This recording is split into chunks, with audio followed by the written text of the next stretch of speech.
సనాతనం అనేది ఒక రోగము, ఒక అంటు రోగము. లైక్ అంటే ఎన్ని రకాలుగా దాన్ని ఏమంటారు, ఒక చెడు చేసే ఒక అంటే జాడ్యము. సో దానికి ఎన్ని పేర్లైనా పెట్టచ్చు. ఎందుకంటే సో ఇక్కడ ఇవి చూడండి, బీజేపీ అధికారంలోకి వచ్చినప్పటి నుంచి రాకముందేమో ఏది అన్ని ఒక అరచేతుల స్వర్గం చూపెట్టిర్రు. అవునా? బుల్లెట్ ట్రైన్లు వేస్తామన్నారు, స్మార్ట్ సిటీలు కడతామన్నారు, 100 స్మార్ట్ సిటీలు అన్నారు. ఒక్క సిటీ పేరు చెప్పండి స్మార్ట్ సిటీ అయింది, రైట్? సో రైతుల ఆదాయం డబుల్ చేస్తామన్నారు, 35 రూపాయలకి పెట్రోల్ వస్తుంది అన్నారు. ఓకే, తర్వాత కరప్షన్ అవ్వడానికి లోక్పాల్ బిల్లు తెస్తామన్నారు. ఇవాళ లోక్పాల్ బిల్లు తెస్తాము అని కొట్లాడిన ఆ యొక్క ముసలాయన ఇవాళ కనిపిస్తలేడు. Okay, right? సో అట్లనే ఇక్కడ 35 రూపాయలకు పెట్రోల్ తెప్పిస్తా అన్నటువంటి ఆ రవిశంకర్ అంటే కానీ, ఆ రామ్దేవ్ బాబా కానీ, ఇంకెవరన్నా కానీ, అంటే 2014 కంటే ముందేమో మతం పేరు చెప్పలే, మతం పేరు చెప్పి నాకు ఓటేయమని అడగలే. ఓకే, సో కాంగ్రెస్ మీద బురద తల్లి ఇట్లా. ఇప్పుడు 2014 నుంచి ఏమున్నది చర్చలు? మేక్ ఇన్ ఇండియా అన్నాడు, ఇది 15 లక్షలు తెచ్చేస్తా అన్నాడు, నల్లధనం తీసేస్తా అన్నాడు, ఇట్లా రకరకాలు చెప్పిండు, రైట్? అలా ఎన్ని నెరవేర్చిండు? ఒక్కటి చెప్పండి. ఒక్కటి అడిగితే జుమ్లా అంటున్నాడు. కానీ పొద్దుగాలేసి ఏమి సోషల్ మీడియాలో కానీ రెగ్యులర్ మీడియాలో ఏమి ప్రచారం ఉంటుంది? ప్రధానమంత్రి ఇప్పటివరకు ప్రెస్ కాన్ఫరెన్స్కి రాడు. నేను చదువుకోలేదు ఆయన్ని చెప్తాడు. హోంశాఖ మంత్రి వచ్చి ఆయన ఎంఏ చేసిండని దొంగ సర్టిఫికేట్ పెడతాడు. 3 డేట్ ఆఫ్ బర్త్లు ఉంటాయి. అర్థమైందా?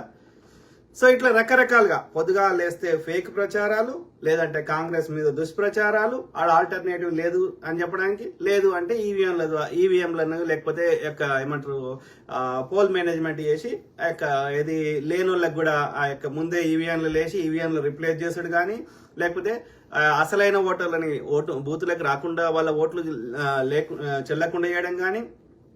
గతంలో ఎవ్రీ మినిట్ మనకి ఈవీఎంల ద్వారా ఎంత పర్సెంటేజ్ ఆఫ్ ఓటింగ్ జరిగింది చెప్పేవాళ్ళు, ఎంత నంబర్ అన్ని అదే రోజు. ఇప్పటికి 2 రోజులైనా చెప్పారు ఇప్పుడు. అర్థమైందా? నెల రోజులు స్ట్రాంగ్ రూమ్ ఉంటాయి. మరి దానికి ఆధార్ కార్డు లింక్ ఉండదు. సో అట్లనే ఆ స్ట్రాంగ్ రూమ్లలో ఏమవుతుందో ఎవరికి తెలియదు. అంటే మోసం చేసి అట్లనే ప్రజల యొక్క జీడిపి పెరిగింది అంటారు. ఎవరిది పెరిగింది? ఎక్కడ పెరిగింది? తలసరి ఆదాయం పెరిగినా సామాన్యుడు పెరిగినట్టు కాదు. అర్థమైందా? సో అట్లా ఏ రకం ధరల ఆకాశాన్ని అంటున్నాయి. ధరలు పెరిగి అంటే ఇది ఆదాయం పెరుగుతలేదు. ఒక గతంలో తక్కువ జీతం వచ్చినా మనకు కావాల్సిన బేసిక్ నీడ్స్, కనీస అవసరాలకు కావాల్సినవి కొనుక్కునే పరిస్థితి ఉండేది. ఇవాళ ఆ పరిస్థితి లేదు. అవునా కాదా? సో అంటే అన్ని రకాలుగా 90% మంది ప్రజలని, ముఖ్యంగా బీసీ, ఎస్సీ, ఎస్టీని, శూద్రులని నాశనం చేస్తూ మన దృష్టిని 10% ఉన్న ముస్లింస్ని చూపెట్టి, ముస్లింస్ని ఇప్పుడు నువ్వు ముస్లింని చంపినా కొట్టినా హిందువులకు వచ్చే లాభం ఏందో చెప్పండి నాకు. ముస్లింస్, భారతీయులు ఇప్పుడు సెకండ్ బిగ్గెస్ట్ రిలీజియన్ ఇన్ పాకిస్తాన్లో 2వ అతిపెద్ద మతం ఏది? హిందుత్వం. మీరు సింధు బెలుచిస్తాన్ వండి, అక్కడ పండుగలు జరుగుతాయి. నువ్వు ఇస్లామిక్ దేశం అంటున్న ప్రతి చోట కూడా అనేక మంది హిందువులు ఉన్నారు. క్రిస్టియన్ దేశాలు అంటున్న వాటిల్లో కూడా ఉన్నారు. అది ఆఫ్రికావో, అమెరికావో, యూకేవో, ఇంకో దేశంవో. మరి ఇక్కడనే భారతదేశంలో పుట్టిన వాళ్ళు ఎవరో ఎప్పుడో రాజుల కాలంలో ఎవరో ఈ బ్రాహ్మణుడు పెట్టిన వివక్షను తట్టుకోలేక కన్వర్ట్ అయితే ఇప్పుడు వాళ్ళని ఏం చేయమంటావు? వాళ్ళని బూచిగా చూపెట్టి 90% హిందువులను ఏం చేయమంటావు? నీకు ఎందుకు ఓటేయాలి? 10% ఉన్నాడు ఎందుకు కొడతాడు? కొడుతుంటే మరి నువ్వేం చేస్తున్నావు? వారిని ఎందుకు ఆపలేకపోతున్నావు? ఎందుకు విచారణ జరుగుతలేదు? ఎందుకు దోషులకు శిక్షలు పడతలేవు? అంటే ఎంతకాలం అని ఉల్లు చేస్తారనేది ఇక్కడ నా మెయిన్ ప్రశ్న. కొడుతున్నది ముస్లిమ్స్ కాదు. వందల వేల సంవత్సరాల నుంచి మనం అన్నదమ్ములకు కలిసి ఉన్నప్పుడు బీజేపీ రాగానే ఎందుకు? ఇప్పుడు కాంగ్రెస్ ఉన్నప్పుడు ఏమన్నాడు? కర్ఫ్యూలు అవుతాయి, కాంగ్రెస్ ఉంటే అది ముస్లింల పార్టీ, కాంగ్రెస్ వాడు కట్టినవన్నీ ఇవాళ అనుభవిస్తున్నది ఎవరు? ఇదే అమిత్ షా. మొన్న వానికి రోగం వస్తే, ఇదే సద్గురు రోగం వస్తే కాంగ్రెస్ వాడు కట్టినటువంటి ఎయిమ్స్ లో వయసు తెప్పించుకున్నాడు. ఆ కాంగ్రెస్ వాడు పెట్టిన సంస్థలలో కానీ, ఆ నీటి ప్రాజెక్టులలో కానీ, గ్రామ పంచాయతీలు కానీ, స్కూళ్ళు కానీ అందులో చదువుకుంటున్న వాళ్ళు ముస్లింసా హిందువులా చెప్తాడు ఆవాడు. అంటే ఈ పొద్దుగాల లేస్తే ఎందుకు ఈ యొక్క చర్చ ప్రజా సమస్యల మీద ఉండాలి కదా, నువ్వు ఇచ్చిన హామీలు నెరవేర్చడం మీద ఉండాలి కదా. కాంగ్రెస్ లేదు అని నువ్వు వాళ్ళ ఎమ్మెల్యేలను కొనుక్కుంటే వాళ్ళ ఎంపీలను కొనుక్కుంటే కాంగ్రెస్ లేకుండా పోయిందా మరి, పోతుందా? అది సాధ్యమా? Common sense. ఇదే కేసీఆర్ గారు ఏం చేసిండు, ఏది తెలంగాణలో కాంగ్రెస్ రావద్దు ఉండొద్దు అని చెప్పి ఏం చేసిండు, ఈ దోపిడి మెంటాలిటీ ఉన్న పార్టీలు బీజేపీ తెచ్చిన ప్రతి బిల్లుకి సపోర్ట్ చేసిన కేసీఆర్ గారు ఏది కాంగ్రెస్ ఉండకూడదని ఏం చేసిండు, కాంగ్రెస్ ఎమ్మెల్యేను 2014లో తీసేసుకున్నాడు. ఓకే, 2018లో తీసేసుకున్నాడు. అదే ఇప్పుడు వాళ్ళంతటి వాళ్ళు స్వచ్ఛందంగా వస్తే కాంగ్రెస్ తప్పు చేస్తుంది అని ఇవాళ కాంగ్రెస్ అంటుండు. మనం ఏమి వానికి పాఠం అప్పచెప్పాలని ప్రయత్నం కూడా చేయలేదు. అవునా కదా? అంటే నీ దాకా వస్తేనేమో ఒక రకంగా నీతి, ఇంకా కేసీఆర్ గారు విలేకరులు అడిగితే ఉల్టా నన్ను అడిగితే ఏందండి అని ఒక విలేకరుని తిడతాడు. అట్లా చేసి కాంగ్రెస్ లేకుండా చేయాలనే ఉద్దేశంతో 13 మంది కాంగ్రెస్ ఎమ్మెల్యేని కొనుక్కుంటే 21 మంది గెలిస్తే ఏడుగురిని వేసేసి ఎంఐఎంని ప్రతిపక్ష పార్టీ ఒక ఓల్డ్ సిటీకే పరిమితమైనటువంటి ఎంఐఎంని ఇలా కేసీఆర్ గారు ఉన్నప్పుడు ప్రతిపక్షం చేసిండు. ఓకే, కాంగ్రెస్ 70 ఏళ్ళు పరిపాలించినప్పుడు ఎంఐఎం పార్టీ ఒక ఓల్డ్ సిటీకే పరిమితమైంది. బీజేపీ వచ్చినాక ఎంఐఎం దేశమంతటా పోటీ చేస్తుంది. బీహార్లో వాళ్ళకి ఎమ్మెల్యేలు ఉంటారు, మహారాష్ట్రలో ఎమ్మెల్యేలు ఉంటారు, ఇంకో మధ్యప్రదేశ్లో ఉంటారు. అదే కాంగ్రెస్ ఉన్నప్పుడు ఓన్లీ ఓల్డ్ సిటీకే పరిమితమైండు. అట్లాంటిది ఎంఐఎంను ప్రతిపక్షం చేస్తే మరి కాంగ్రెస్ ఎట్లా వచ్చింది? లేని కాంగ్రెస్ ఎక్కడికెళ్ళి వచ్చింది? తెలంగాణలో లేదు కదా, చచ్చిపోయింది కదా. ఇట్లనే ప్రచారం చేశారు కదా ఇదే కేసీఆర్ గారు, కాంగ్రెస్ ఎమ్మెల్యేని కొనుక్కొని కాంగ్రెస్ లేదు అన్నారు కదా. నువ్వు లేదంటే లేకుండా పోతుందా? Common sense. నువ్వు కాంగ్రెస్ ఎమ్మెల్యేని కొనుక్కోగలుగుతావేమో, లేకపోతే వాడిని సిబిఐడి అని బెదిరించి తీసుకోగలుగుతావేమో, కానీ కాంగ్రెస్ వాడు చేసిన మంచి పనులు ప్రజల హృదయాలు ఉంటాయి కదా, అవి పోవు కదా. పోనప్పుడు నువ్వు వాళ్ళని తీసుకుంటే కొత్తవానికి ఇస్తాం టికెట్. ఈ దొంగలు సిద్ధాంతం లేని వాళ్ళు భయపెట్టిస్తానో లేకపోతే పైసల కోసమో ఇంకో దానికి పోతే ఇంకోనికి ఇస్తాం టికెట్ వస్తుంది. ప్రజల హృదయాలకి నువ్వు తీసేయలేవు కాంగ్రెస్ ని. నాగార్జున సాగర్ కింద పంటలు పండించుకుంటున్న వాళ్ళని నువ్వు వాళ్ళని కాంగ్రెస్ కట్టలేదు అంటే ఒప్పుకోరు. Same thing with Modi. నీ అధికారాన్ని కేంద్రంలో దుర్వినియోగం చేసి అనేక రాష్ట్రాల్లో బీజేపీ 2014లో వచ్చిన 15 రాష్ట్రాలున్న కాంగ్రెస్ ఇలా కాంగ్రెస్ ని నువ్వు అడ్డదారులలో సిబిఐడిని అడ్డం పెట్టుకొని వాళ్ళ ఎంపీలను తీసుకుంటే అంత మాత్రమే కాంగ్రెస్ లేకుండా పోయిందా? ఇప్పుడు 100 సీట్లు ఎట్లా వచ్చినాయి? మొన్న నీకు 14 సీట్లు తక్కువ వస్తే ఇవాళ నువ్వు గవర్నమెంట్ ఫామ్ చేయలేకపోతుంది. మొన్న ఎట్లా వచ్చినా లేదు కదా, కాంగ్రెస్ చచ్చిపోయింది కదా. నువ్వు ఇమ్మంటే పోతుంది. నువ్వు 2 సీట్లు ఉన్నవాడివేమో ఇవాళ అధికారంలో రావస్తావు, కానీ దేశాన్ని 70 ఏళ్ళు పరిపాలించినవాడేమో నువ్వు పొమ్మంటే పోతుందా? నీ అజెండా ఏంది? కాంగ్రెస్ ముక్త భారత్ అని వచ్చినావు. అప్పుడు ఇట్లా చేసిర్రు ఇందిరాగాంధీ ముక్త భారత్ అని చేసిర్రు. ఏమైంది? ప్రజలు ఇందిరాగాంధీని ఎన్నుకున్నారు. కాబట్టి నువ్వు పొమ్మంటే పోదు. ప్రజల సొమ్ము ప్రజలకు ఖర్చు పెట్టి ప్రజల బతుకులు మారిస్తే వాళ్ళని ఎన్నుకుంటారు ప్రజలు. ఆ క్రమంలో ఈ బ్రాహ్మణుడు నేను సనాతనాన్ని విమర్శిస్తున్నా అంటే ఇంకో మతాన్ని నేను మెచ్చుకుంటున్నాను అర్థం కాదు. ఓకే, నేను గమనించింది, నేను ఇండిపెండెంట్ గా స్వతంత్రంగా పరిశీలించిన దానిలో ఈ మతాలు ఇంకోటి ఏంటంటే నువ్వు పొద్దుగాలు లేస్తే ఈ మతం చుట్టూ తిప్పితే మరి నువ్వు మఠాధిపతికో పీఠాధిపతికో పూజారికో అడగనుంటివి. నేను దీనికి పోటీ చేస్తున్నా, నాకు హిందువులు అందరూ ఓటేయరని అడగనుంటివి. నువ్వు డాక్టర్ బాబాసాహెబ్ అంబేద్కర్ గారు రచించినటువంటి రాజ్యాంగం మీద ప్రమాణం చేసి కాదు, మోడీ అనేట ఆయన ప్రధానమంత్రి భారతదేశంలో ఉన్న క్రిస్టియన్స్ ప్రధాని కాదా, భారతదేశంలో ఉన్నటువంటి సిక్కులకు ప్రధాని కాదా, భారతదేశంలో ఉన్నటువంటి ముస్లింస్ ప్రధాని కాదా, వాళ్ళు భారతీయ చట్టాలు పాటిస్తలేరా, వాళ్ళు ట్యాక్సులు కడతలేరా, వాళ్ళ యోగక్షేమాలు చూడాల్సిన బాధ్యత భారత ప్రధానికి లేదా? మరి లేకపోతే ఇన్ని ముస్లిం దేశాలకు ఎందుకు పోతున్నావు? మా దేశంలో మత సామరస్యం ఉంటుంది అని ఎందుకు చెప్తున్నావు విదేశీ విలేకరులు అడిగితే? అంటే ఎవరి చెవులలో తామరపు? ఇదే అమిత్ షా కొడుకు జైషా అక్కడ దుబాయ్ ఇస్లాం దేశాల్లో దుబాయ్ ఆ దేశాల్లో అక్కడున్న ముస్లిం వ్యాపారస్తులతో కలిసి ఎందుకు వ్యాపారం చేస్తున్నాడు? అంటే ఎవరి చెవులలో తామర పూలు పెడదామని ఆలోచించండి మిత్రులు, దయచేసి ఆలోచించండి. ఆ క్రమం నేను ఏమంటున్నా అంటే ఈ సనాతనం అనేది వెరీ వెరీ బ్యాడ్. ఇక దీంతో పాటు మిగతా మూడు మన దగ్గర అయితే మూడు ప్రధానం, మిగతా చిన్న చిన్నవి ఉన్నాయి. బుద్ధిజం ఉంది, సిక్కిజం ఉంది, జైనిజం. అది బుద్ధిజాన్ని కౌంటర్ చేయడానికి ఈడే క్రియేట్ చేసింది ఈ బ్రాహ్మణుడే. ఓకే, కానీ సో ఏది ఏమైనా ఇంతో అంతో రియాలిటీ దగ్గరగా ఉన్నది. ఏది బుద్ధిజము, ఏది దేవుడు కాన్సెప్ట్ చెప్పలే బుద్ధిజంలో. ఓకే, దేవుడు ఉన్నాడని చెప్పలే, అర్థమైందా? సిక్కిజం కూడా అంతే. సో తర్వాత ఈ మూడు ప్రధాన మతాల్లో భారతదేశంలో హిందూ, క్రిస్టియానిటీ అండ్ ఇస్లాం తర్వాత కొంత ఒక ప్రిన్సిపల్గా బతుకుతున్నది, ఒక నియమ నిబంధనలతో బతికే ప్రయత్నం చేస్తుంది. ఆ ఖురాన్లో చెప్పినవి తూచా తప్పకుండా పాటిస్తుంది. పైసలే పరమావధిగా పరిగెత్తనటువంటిది ఇంతో అంతో ఇస్లాం. ఓకే, కొంచెం ఎథిక్స్ మోరల్స్ ఉన్నది. ఇక ఎథిక్స్ మోరల్స్ లేకుండా ఎంత అయితే అంత దోపిడీ చేసుకోవాలని ప్రయత్నిస్తున్న ఈ రెండు భారతదేశంలో రెండు ప్రధాన మతాలు, ఈ సనాతనము అట్లనే క్రిస్టియానిటీ. ఏడ కనిపించినా కన్వర్ట్ చేయాలి. ఎందుకు చేయాలను?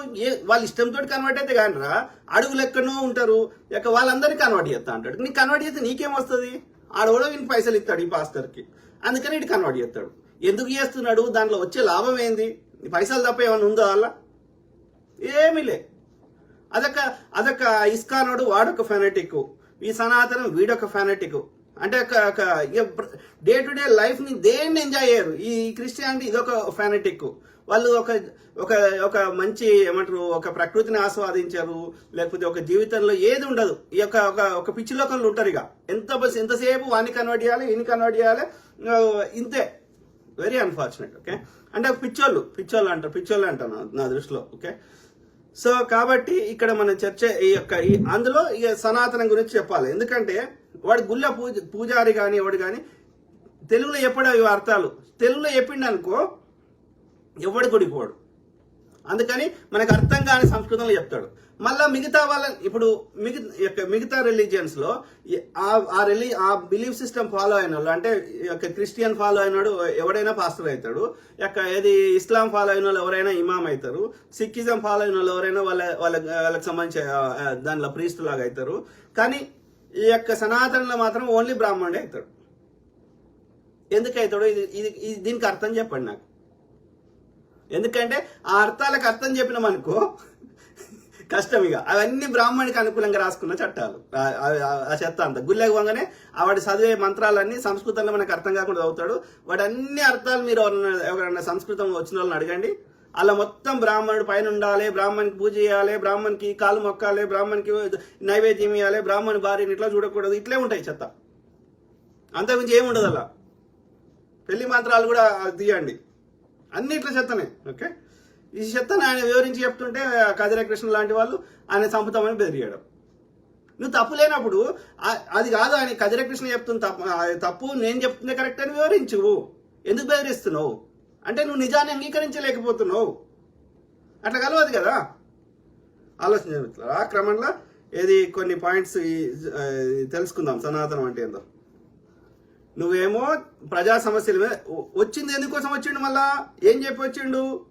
ఇగో చూడండి, బీజేపీకి 20 ప్రశ్నలు తెలిస్తే జవాబు చెప్పగలరు ప్లీజ్. 100 స్మార్ట్ సిటీలు ఏవి? 100 స్మార్ట్ సిటీలు కట్టిస్తాడు. ఒక్క స్మార్ట్ సిటీ కట్టించి చెప్పండి. మా వరంగల్ ఏం పాపం చేసింది? కట్టొచ్చు కదా స్మార్ట్ సిటీ. ఒక్కటి కూడా కట్టలే. ఆ నార్త్ ఇండియాలో కొన్ని రోడ్లు అవి బ్రిడ్జిలు కడితే అవి ఇట్లా చేయితోటి రాస్తే అది సిమెంట్ వేస్తలేరు, అవి కూలిపోతున్నాయి, ప్రజల ప్రాణాలు పోతున్నాయి. ఎన్ని బ్రిడ్జిలు కూలిపోయినాయి, ఎన్ని రోడ్లు ఇదైపోయినాయి. నోట్ల రద్దుతో ఎవరికి లాభమైంది? ఎందుకు నోట్ల రద్దు తెచ్చినావు? మొత్తం చిరు వ్యాపారస్తులు అందరూ చంపేసినావు. ప్రతిపక్షాల దగ్గర పైసలు ఉండకూడదు, వాడు అధికారం ఉన్నప్పుడు 5 పైసలు దోసుకున్నాడు అని చెప్పి నువ్వు నోట్ల రద్దు తెస్తే మొత్తం భారతదేశ ఆర్థిక వ్యవస్థను కుప్పగొల్చినావు. చిరు వ్యాపారస్తులు అందరూ చంపేసినావు. లైన్లో నిలబడి 100 మంది చచ్చిపోయారు. ఒక్కరిని కంపెన్సేషన్ ఇచ్చింది లేదు. నీకేం హక్కు ఉందిరా చంపే హక్కు? నువ్వు చౌకీదారు అంటావు. చౌకీదారు అంటే చంపుతారా? 15 లక్షలు ఎవరికి వంచారు? 15 లక్షలు అడిగితే జుమ్లా అంటున్నాడు.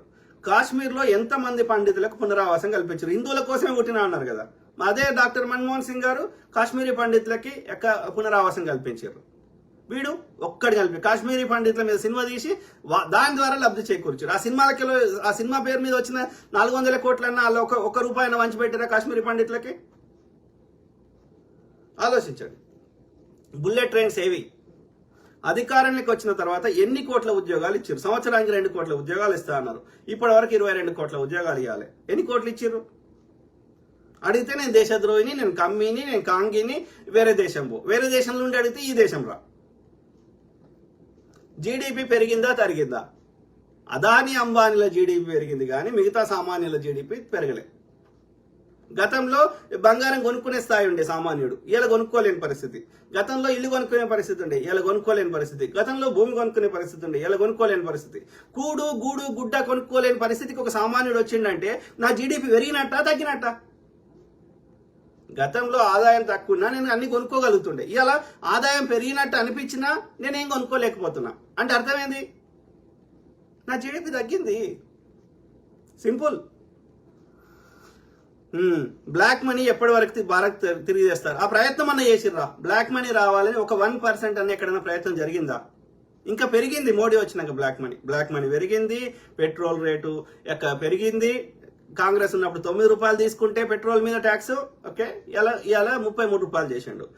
డీజిల్ మీద కాంగ్రెస్ 3 రూపాయలు తీసుకుంటే 33 రూపాయలు చేసిండు. ఎవడన్నా 10 రేట్లు వేస్తారా? అడిగితే నేను దేశద్రోహిని. మరి ఇంత ట్యాక్స్ తీసుకుంటున్నావు, ఇవి లెక్క చెప్పురా అంటే, ఇది ఏం చేస్తున్నావు చెప్పురా అంటే నేను దేశద్రోహిని. అంటే ఇవంతా 99% మంది ప్రజలది ఆ 1% ఉన్నోడు దోసుకోవడానికా? ఇదా మనువాదం? ఇదా బ్రాహ్మణవాదం? దొంగ నా కొడుకులు.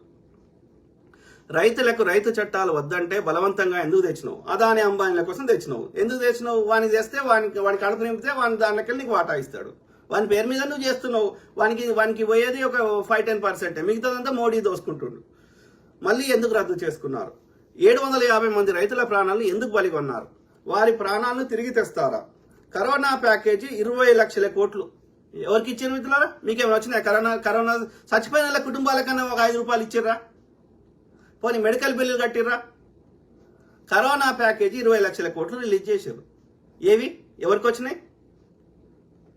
అది కూడా స్టార్టింగ్ లో ఆ వ్యాక్సిన్ కూడా ఏది 1200 తీసుకున్నారు. మా ప్రజలు కట్టిన ట్యాక్స్ డబ్బులతో నువ్వు ఆర్డర్ ఇచ్చి ఫార్మసీ కంపెనీకి మళ్ళీ మాకే అమ్ముతావా అని చెన్నై హైకోర్టు మొట్టికాయలు వేస్తే ఆ వ్యాక్సిన్ ఫ్రీ అన్నారు. మరి 20 లక్షల కోట్లు ఆడిపోయాయే.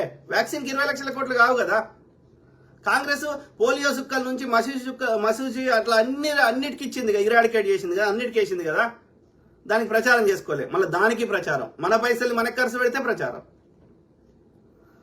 సో ఆ 20 లక్షల కోట్లు దోసుకొని తిన్నారు. ఆర్బీఐ దగ్గర రిజర్వ్ ఫండ్ ఉంటే అది దోసుకున్నారు. ఓకే, ఆ యొక్క ప్రింటింగ్ కొత్త నోట్లు ప్రింటింగ్ చేస్తే ఆ యొక్క ప్రింటింగ్ ప్రెస్ నుంచి ఆ యొక్క ఆర్బీఐకి వచ్చే లోపల అవి దోసుకున్నారు. 150 లక్షల కోట్లు అప్పు చేసిండు, వాటికి లెక్కలేదు. అది కాకుండా అంతకుముందు కాంగ్రెస్ వాడు దేశద్రోహి అయినటువంటి వాడు కట్టిన ప్రభుత్వ రంగ సంస్థలన్నీ అది అప్పనంగా దోస్తులకు ఇచ్చేసిండు. అవి వాటి పేరు మీద ఉన్న భూములు అమ్ముకున్నా మనకు లక్షల కోట్లు వచ్చేవి. అంటే ఇప్పుడు దాదాపు 300-400 లక్షల కోట్లు యాడికి పోయినాయి. అవన్నీ ఒక్కొక్కరికి పంచిపెట్టినా మనిషికి ఎంత వచ్చేది? అందరు భారతదేశంలో ఒక్క పేదోడు ఉండేటోడు కాదు. అంటే గంత సొమ్ము యాడిపోయింది? ఈ బాపనోడు దోసుకున్నట్టే కదా. వెనకడ కూడా అంతే. అంటే నేను ఏమంటున్నా, వాని గుణం పోదు, వాని డిఎన్ఏ పోదు. అప్పుడు గుళ్ళ దాచిపెట్టుకున్నాడు. అప్పుడు రాజు పరిపాలన చేయలేని దుస్థితి. పిఎం కేర్ ఫండ్స్ ఏవి? డాక్టర్ మన్మోహన్ సింగ్ గారు ఉన్నప్పుడు పిఎం రిలీఫ్ ఫండ్ ఉంటే పేరు మార్చి పిఎం కేర్ ఫండ్స్ చేసిండు. డాక్టర్ మన్మోహన్ సింగ్ గారు ఉన్నప్పుడు ఆర్టీఐ కింద వచ్చేది. ఆ పైసలు ఎవరికి ఖర్చు పెట్టినావో చెప్పేటోడు, పబ్లిక్ ఇన్ఫర్మేషన్ ఉండేది పిఎం రిలీఫ్ ఫండ్ కింద. దాని పేరు మార్చి పిఎం కేర్ ఫండ్స్ మార్చి అది ఆర్టీఐ కింద రాకుండా చేసేసిండు. దాని కింద వచ్చే పైసలు చెప్పడంట మనకి ఏడిపోతున్నాయి. చెప్పనప్పుడు దాని పిఎం కేర్ ఫండ్స్ పేరు తీసేసేయి, పిఎం పేరు తీయడంట. అడిగితే అది ఎన్జిఓ, అది మీకు సంబంధం లేదు అంటున్నాడు. మరి ఆయన పెళ్ళాం లేదు, పిల్లలు లేరు, మరి జోలా లేకే చెల్పడేంగే అన్నాడు. మరి ఇలా దాని కింద వచ్చే పైసలు ఎందుకు నీకు? ప్రజల సొమ్ము ప్రజలకు ఖర్చు పెట్టాలి కదా. అది నువ్వు పిఎంగా ఉన్నావు, నీ యొక్క దేశ ప్రజలకి ఎవరైనా కష్టాలు ఉన్న వాళ్ళకి పేదోళ్ళకి సాయం చేయమని ఎవరైనా దానం చేస్తే దా పైసలు నీకెందుకు? నీకు పెళ్ళాం లేదు, పిల్లలు లేరు, ఎవరు లేనివాడివి అంటే వాడు చెప్తున్న మాటలకి చేతలకి పొంతం లేదు. సింపుల్. 2014లోనేమో ఈ యొక్క అన్ని మేక్ ఇన్ ఇండియా ఇట్లా చెప్పిండు. మొన్న ఎలక్షన్స్ అప్పుడు ఏమంటాడు? ఏది మీరు కాంగ్రెస్ కు ఓటేస్తే ముజరా, మాంసం, మటను, మాంసము ఇవి చెప్తాడు. మీ పిల్లల మంగళసూత్రాలు తెంపేస్తారు ఇట్లా. మరి 2014 అట్లా చెప్పని ఉంటుంది ఓటేస్టోళ్ళ దొంగ ముండా కొడుకులు. 2022 కల్లా రైతుల ఆదాయం రెట్టింపు చేస్తాం, ఆయ దోగునే అన్నాడు. ఓకే, అయిందా? రైతులకి ఆదాయం డబుల్ అయిందా? ఎంఎస్పీ పెంచమంటే 750 మంది రైతులను చంపిండు. ఒక్క రైతు చెప్పండి మీ ఆదాయం డబుల్ అయిందా? యూరియా ఇమ్మంటే ఇస్తలేడు, మీరు యూరియా వాడకండి అని చెప్తున్నాడు. దేశం యొక్క అప్పు ఎందుకు పెరుగుతోంది? ఈ అప్పు ఎవరి కోసం చేశారు, ఎవరికి ఇచ్చారు చెప్పండి మిత్రులారా. ఎన్ని ఎయిమ్స్ ఆసుపత్రులు కట్టారు, ఎన్ని ఐఐటీలు కట్టిర్రు, ఎన్ని నవోదయ విద్యాలయాలు కట్టారు, ఉన్న వాటి పేరు మార్చిండు. కాంగ్రెస్ హయాంలో కట్టినవి ఉన్నాయి సెకండ్ గ్రేడ్, వాటిని ఏది పేరు మార్చిండు అంతే, ఒక్కటి కొత్తది కట్టలే. ఎన్ని విమానాశ్రయాలు కట్టారు.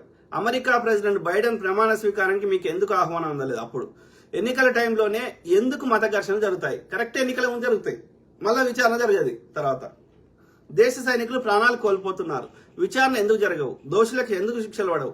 గంగా నదిని శుద్ధి చేస్తానికి గెలవంగానే గంగా నదికి సాష్టాంగ నమస్కారం చేసి, తల్లికి నమస్కారం చేసినాక గంగా నదికి నమస్కారం చేసిండు, లేకపోతే వయసు వరుస.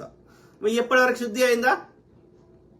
అట్లా అడగవద్దు. అడిగితే నేను కమ్మిని, నేను కాంగిని, నేను దేశద్రోహిని. గంగా నదిపై వాటర్ వే ఎంతవరకు వచ్చింది? హిందువులైన 70 కోట్ల మంది ఓబీసీలకు కులగన్న ఎందుకు చేయరు? అసలు జనగణన చేస్తలేరు. 2011 అయింది, ఇప్పటి వరకు మళ్ళీ ఎవ్రీ 10 years ఇవ్వాలి, 2021 ఇవ్వాలి. మరి ఇప్పటివరకు ఎందుకు చేస్తలేరు జనాభా లెక్కలు?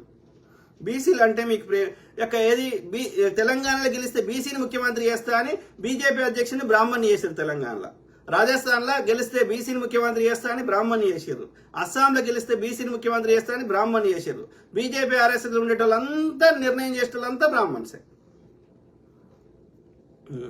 చివరిది, అభివృద్ధి జరిగి ఉంటే ఇన్ని ర్యాలీలు, ఇంత ఖర్చు ఎందుకు చెప్పండి మిత్రులారా. అందుకే బీజేపీ హటావ్ దేశ్ బచావ్, బీజేపీని దింపడమే ఏకైక మార్గం. ఎందుకంటే వానికి మన మీద 1% ప్రేమ లేదు. ఓకే, ఒక్కటి చెప్పండి, ఇది మంచి చేసిండు వాడని చెప్పండి. ఓకే, ఎంత దుర్మార్గులు ఈ బ్రాహ్మణులు అంటే, భయంకరమైన దుర్మార్గులు, మామూలు దుర్మార్గులు కాదు.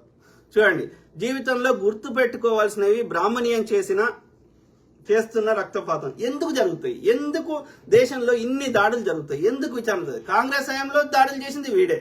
కనీసం వాడు కర్ఫ్యూలు పెట్టి విచారణ చేసి దోషులకు శిక్షలు వేసిండు, వాడిని దింపడానికి చేసారు. ఓకే, హిందూ ముస్లిం ఫీలింగ్ తేవాలంటే వీళ్ళ లాజిక్ ఏంటంటే హిందువులను చంపి ముస్లింలు చేశారని ప్రచారం చేయాలి.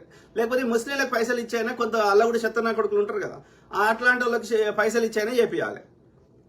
భారతదేశంలో జరిగిన 1-2 కాశ్మీర్ రిలేటెడ్ పాకిస్తాన్ చేయించినదా 1-2 తీసేస్తే స్వతంత్రం వచ్చిన కొత్తలా మిగతా అన్ని వీడే చేయించాడు. అది కాంగ్రెస్ హయాంలో అయినా సరే, ఇప్పుడు చేయిస్తున్నా సరే. ఓన్లీ డిఫరెన్స్ ఏంటంటే కాంగ్రెస్ హయాంలో విచారణ జరిగేవి, ఇప్పుడు జరుగుతలేవు అంతే. Okay, simple. పార్లమెంట్ మీద దాడి జరిగింది ఎన్నికల ముందు, మరి ఇప్పటి వరకు విచారణ లేదే. వాడు ఏంటిది, వాడిని శిక్ష పడాలి కదా. మన పహల్గామ్లో ఎవడొచ్చిండు, మళ్ళీ ఏడికి పోయిండు, వాడి గురించి విచారణ జరగాలి, శిక్షలు పడాలి కదా. రైట్, కాంగ్రెస్ హయాంలో జరిగితే వాళ్ళ శిక్షలు అన్ని బీజేపీ హయాంలో జరిగినాయి. మీరు అబ్జర్వ్ చేయండి, ఆయా రాష్ట్రాల్లో బీజేపీ అని ఉన్నది. ఈవెన్ కాశ్మీర్లో కాశ్మీరీ పండితుల మీద దాడి చేసింది కూడా బీజేపీ గవర్నరే ఉండే. ఓకే, బీజేపీ హయాంలో పార్లమెంట్ మీద దాడి జరిగితే కాంగ్రెస్ హయాంలో విచారణ జరిగి ఆ అఫ్జల్ గురికి శిక్ష పడ్డది. అర్థమైందా? కాశ్మీర్లో తీవ్రవాదులను పెంచి పోషిస్తుందే వీళ్ళు, ఈ ఆర్య బ్రాహ్మణులు. వాళ్ళకి ఇక్కడ వాళ్ళ అజెండా ఏంది? డే టు డే ప్రజా సమస్యల మీద చర్చలు ఉండొద్దు.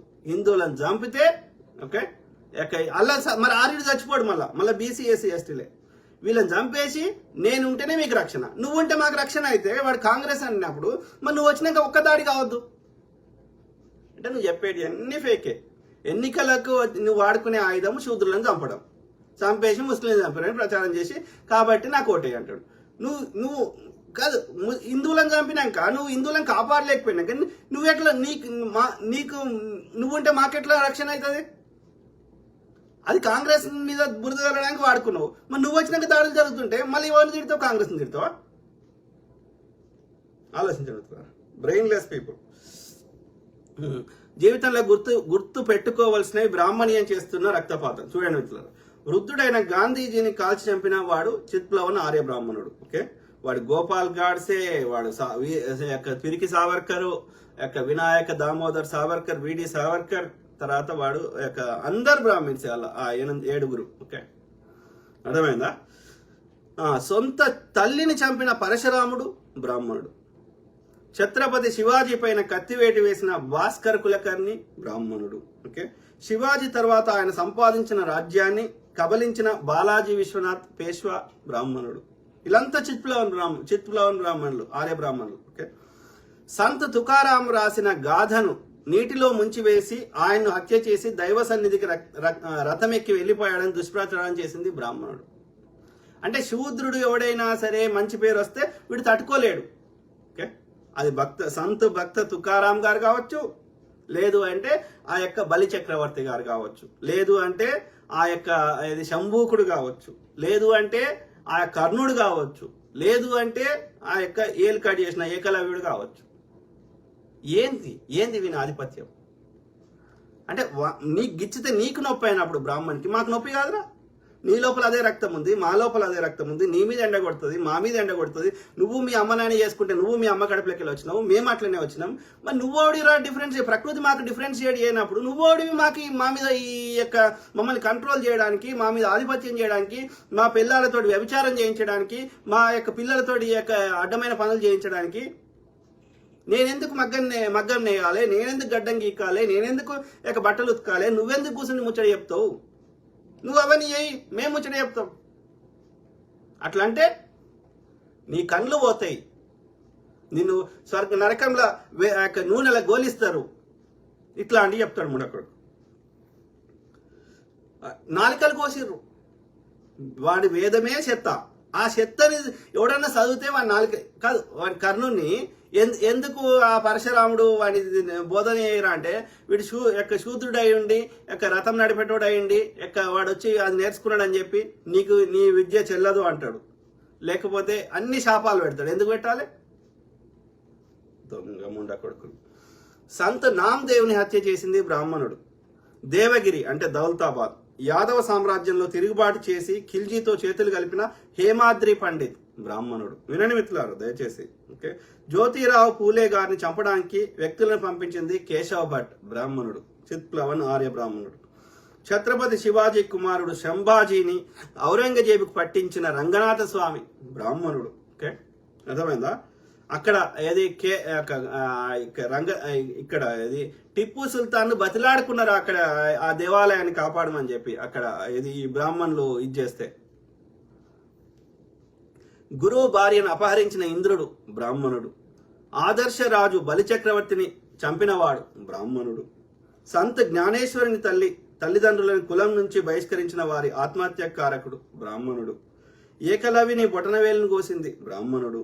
మౌర్యరాజు బృహద్రథుణ్ణి చంపి మౌర్య సామ్రాజ్యాన్ని కూల్చిన పుష్యమిత్ర శంగుడు బ్రాహ్మణుడు. అంటే చెడు చేష్టలంతా బ్రాహ్మణులు ఎట్లుంటారు?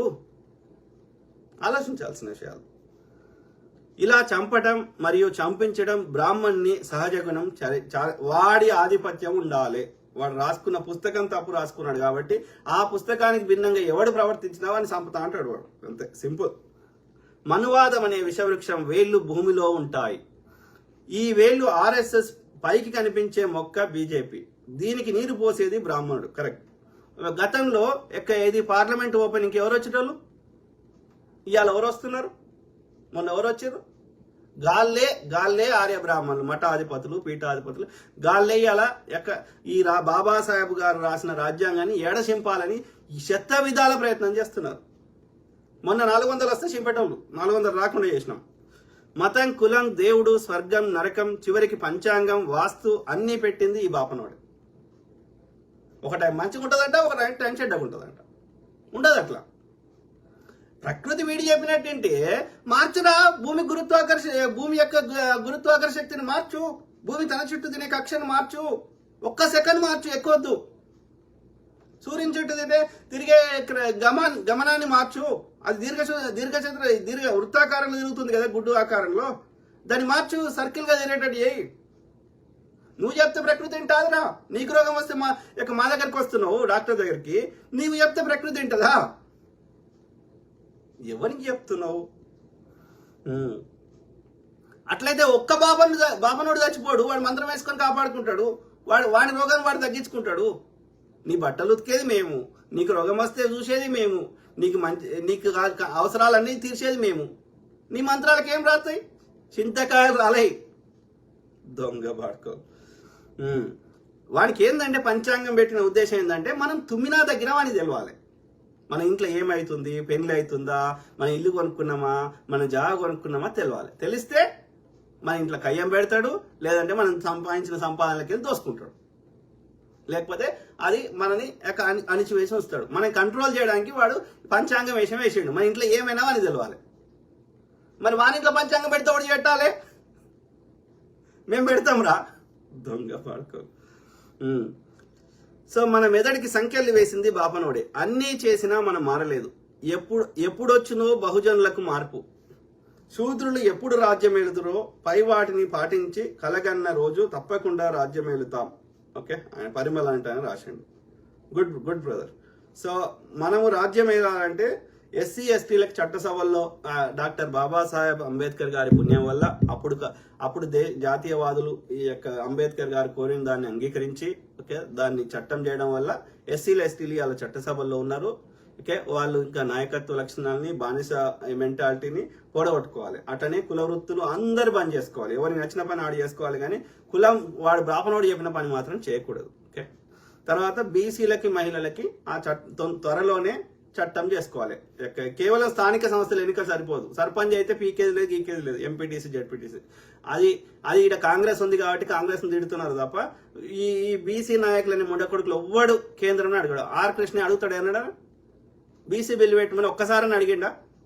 ఇంకా బీసీ నాయకులు అని చెప్పుకుంటే ఎవడని అడుగుతాడా? కాంగ్రెస్ని అడుగుతారు కానీ బీజేపీని అడిగారు. ఎవడరా కేంద్రంలో ఉన్నది? ఎవడు చట్టం చేయాల్సిన వాడు? ఎవడు? గతంలో కేంద్రంలో ఉన్న కాంగ్రెస్ని అడిగారు కదా, మూగ ప్రధాని అని తిట్టారు కదా. మరి ఇవాళ కేంద్రంలో ఉన్న ప్రభుత్వాన్ని ఎందుకు అడుగుతారు ఈ మూడో కొడుకులు? అంటే వీడు కులం పేరు చెప్పి వాడిచ్చే చిల్లరకో దేనికో వీడు అమ్ముడు పోయిండని అర్థం ఈ గాడిద కొడుకు. అది మందకృష్ణ కావచ్చు, ఆర్ కృష్ణయ్య కావచ్చు, ఇంకోడన్నా బీసీ నాయకుడు అని చెప్పుకునే గాడిద కొడుకు కావచ్చు కదా. వాడు బిల్లు పెడతామంటే కాంగ్రెస్ సపోర్ట్ చేయంటుండా? రాహుల్ గాంధీ పొద్దుగాలేస్తే రాజ్యాంగం పట్టుకొని సమన్యాయం కావాలని ఎత్తినోరు కొట్టుకొని ప్రతి బహిరంగ సభలో చెప్తాడు కదా.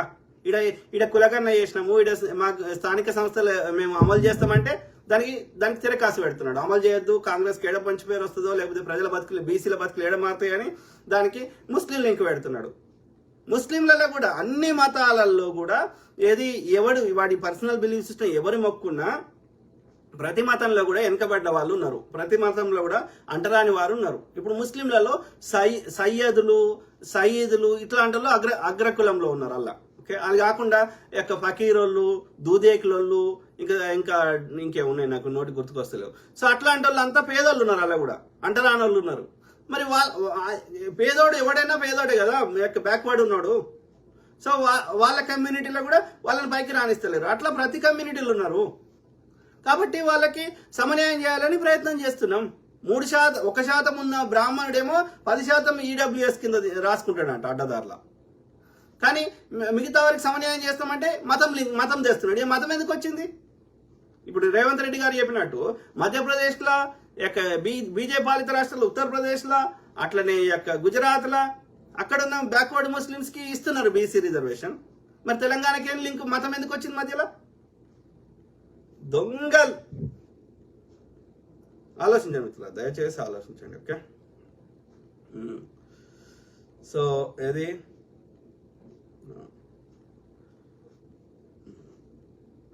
సనాతన ధర్మం.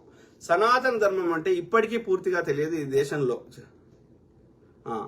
సో తెలియదు ఈ దేశంలో, ముఖ్యంగా ఎస్సీ ఎస్టీ బీసీలకు. ఓకే, తెలియదు. కానీ సనాతన ధర్మం అంటే ఏమిటో మేము వివరించే ప్రయత్నం చేస్తాం. మీరు వింటారా? అయితే ఈ మెసేజ్ ఫాలో అవ్వండి. లాస్ట్ చదువుతాం మీ కామెంట్స్. ఓకే, సనాతన ధర్మము అంటరానితనం అని మీకు తెలుసా?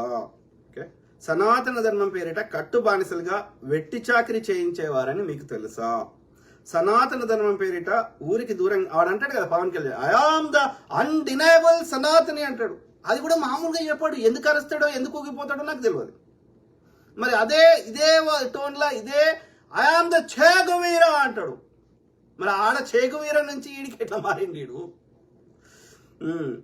సో అంటే వానికి అధికారం కావాలి. వాడు అధికారం కోసం చెగువీరా అనమంటే అంటాడు, ఇంకేమనమంటే అంటాడు అని అర్థం. వానికి సిద్ధాంతం లేదు, ప్రజల మీద ప్రేమ లేదని అర్థం. సో సనాతన ధర్మం పేరిట ఊరికి దూరంగా వెలివేశారని మీకు తెలుసా? సనాతన ధర్మం పేరిట ఒంటి మీద బట్టలు లేకుండా చేశారని మీకు తెలుసా? సనాతన ధర్మం పేరిట ఒక కులం వాళ్ళని బట్టలు లేకుండా రథం గుంజిపించారని మీకు తెలుసా? సనాతన ధర్మం పేరిట ఒక కులం వారిని బట్టలు లేకుండా నాట్యం చేపించి ఎవరి కోరిక వచ్చినా తీర్చుకున్నారని మీకు తెలుసా? ఒక బ్రాహ్మణ స్త్రీ జోగిని అయిందా మీరు చెప్పండి. ఒక బ్రాహ్మణ స్త్రీ దేవదాసి అయిందా మీరు చెప్పండి. మరి ఈ స్త్రీ ఏం పాపం చేసింది? ఆ స్త్రీ ఎందుకు రాజభోగాలు అనుభవించింది? అట్లా అడిగితే నా నాలుకలు కోస్తారు, నా చెవులల్లో సీసం పోస్తారు. దొంగ లంజ కొడుకులు. సనాతన ధర్మం పేరిట ఒంటి మీద బట్టలు లేకుండా చేశారని మీకు తెలుసా? సనాతన ధర్మం పేరిట తినడానికి తిండి లేకుండా చనిపోయిన మృత కళేబరాలను తిని బతకవలసి వచ్చిందని మీకు తెలుసా? వాడే చెప్తాడు సంపుకొని తినిపోరా అని చెప్తాడు, ఆడే డప్పు కొట్టుకోమని చెప్తాడు, ఆడే చెప్పులు కొట్టుకోమని చెప్తాడు, మళ్ళీ ఆడే ఊరికి దూరం పెడతాడు. నీ దగ్గర నువ్వు ఈ జంతువులు తింటావు, నువ్వు ఇది చేస్తావు, నువ్వు దూరం పో, కళ్ళు తాగుతావు, ఇంకోటి చేస్తావు అంటాడు. మరి అవన్నీ చేయకపోతే వాడిని దండించింది వాడు, వాడిని అట్లా చేయటట్టు అట్లా బతికేటట్టు చేసింది వాడు.